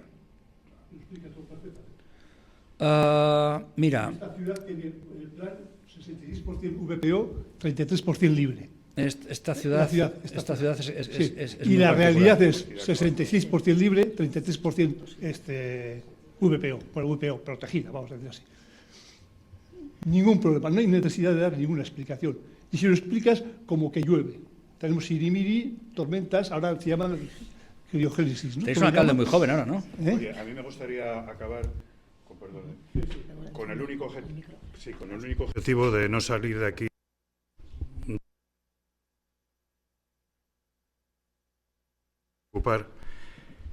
teniendo en cuenta que comentas que la imposibilidad de alcanzar esos recursos suficientes, ese 1%, para, digamos, plantearnos una política de vivienda pública adecuada, teniendo en cuenta sobre todo esa circunstancia, y teniendo en cuenta además que los objetivos del 30% del parque público de vivienda que nos estábamos planteando, cuando lo trasladas a números, te dan fotografías espeluznantes, por ejemplo, sobre el parque de viviendas actual en Donosti, el 20%, no el 30%, el 20% serían 18.529 viviendas protegidas o sociales. En fin, habría que... Ahora mismo empezamos con ese déficit.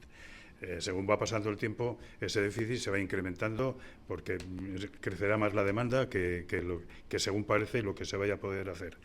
Si asumimos que en Donosti eso no va a ser posible por lo que se ha comentado, porque territorialmente lo que hay, el término municipal es lo que es, y nos trasladamos a un escenario territorial con mayor potencial, como podría ser la comarca, los 11 municipios que configuran la comarca de San Sebastián, estaríamos hablando de 23.000 viviendas, más de 23.000 viviendas, para alcanzar el 20% de ese horizonte que debemos considerar, que nos debemos exigir, ¿no? Si hablamos del 30%, hablamos de 40.000 en la comarca de San Sebastián. Quiero decir, si tenemos dificultades para alcanzar el 1% que pudiera garantizar una vía que nos encaminase con cierta verdad hacia ese horizonte, si eso es imposible, lo que estamos haciendo ahora es marear la perdiz o realmente tiene sentido a pesar de todo. Me gustaría que me contestases esto segundo para irnos a comer encantados de la vida, ¿no? Sí. Pero no sé si me... Sí, no estamos mareando la perdiz, estamos estructurando un sistema que es imperfecto, pero que dentro de lo que hay en el Estado español es la vanguardia. Es imperfecto, pero es la vanguardia. No hablo de Donostia, hablo de Euskadi en su conjunto. El problema o se soluciona o rompemos esta sociedad. Entonces, como yo no creo que seamos suicidas, no creo que vayamos a autolesionarnos hasta el extremo y irán apareciendo soluciones por el camino, dinero hay a patadas. Dinero hay todo el que queramos. En todas cosas, porque una buena parte del dinero que hay en el mundo son asientos contables y no es dinero de verdad. Lo que hay que hacer es generar plataformas que permitan mezclar dinero público con cierto dinero privado, no con todo el dinero privado, y generar bases económicas interesantes para poder ir desarrollando el sistema. El dinero es lo que menos me preocupa, a pesar de que no va bien la cosa, porque ese tipo de plataformas que hay que diseñar son básicamente a nivel estatal. O sea, hay que generar un tipo de empresa específico, una mercantil específica tiene que haber un paraguas financiero y fiscal específico. Entonces, eso irá apareciendo. Pero aquí el factor principal es, uno, que los boomers se van a morir. Después nos moriremos los X, Nos iremos muriendo, quiero decir que nos iremos muriendo todos. Que una forma de ver las cosas, el tema inmobiliario y residencial muy boomer, irá teniendo menos peso demográfico y que las necesidades de los millennials más mayores y más jóvenes y de los zetas pues estarán menos en el margen del sistema y estarán más en el centro, entre otras cosas porque acabarán siendo el centro. Entonces, lo podemos resolver con el paso del tiempo y con dolor, o lo podemos resolver en menos tiempo y con un cierto nivel de conflicto socioeconómico, porque tocas intereses, eso está claro. Pero yo en el libro lo que defiendo es que no veo... Yo soy muy raro, yo me siento sin problemas vasco, barcelonés y español. Entonces no veo a mi país, y ahora ya lo rellenáis como os dé la gana, no veo a mi país suicidándose completamente. Entonces, bueno, pues vendrá con un cierto nivel de dolor, por supuesto. Y el otro factor que puede retrasar o acelerar las cosas es el nivel de contestación sociopolítica por parte de la gente más afectada.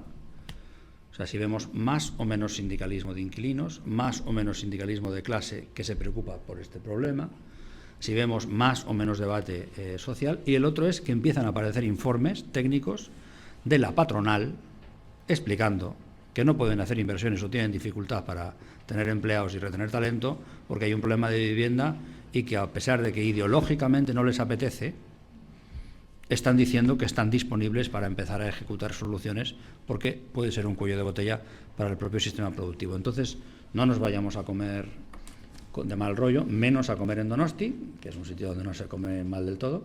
No es Bilbao, pero bueno, no se come mal del todo. Yo creo que la variable es en cuánto tiempo haremos la transición y con qué nivel de dolor. Si da la sensación de que Donosti no será el primer sitio y no será el lugar con menos nivel de dolor. Es posible, ¿eh? 20 años. No, en 20 años estamos muertos como sociedad. La aceleración del cambio tecnológico, el nivel al que van las cosas ahora mismo, 5 años son los 20 años de antes. Entonces hay que moverse ya. Muy bien, muchas gracias, Javier. Vale. Bueno, eso es. Bueno, agradecerte muchísimo tu presencia y luego comentar.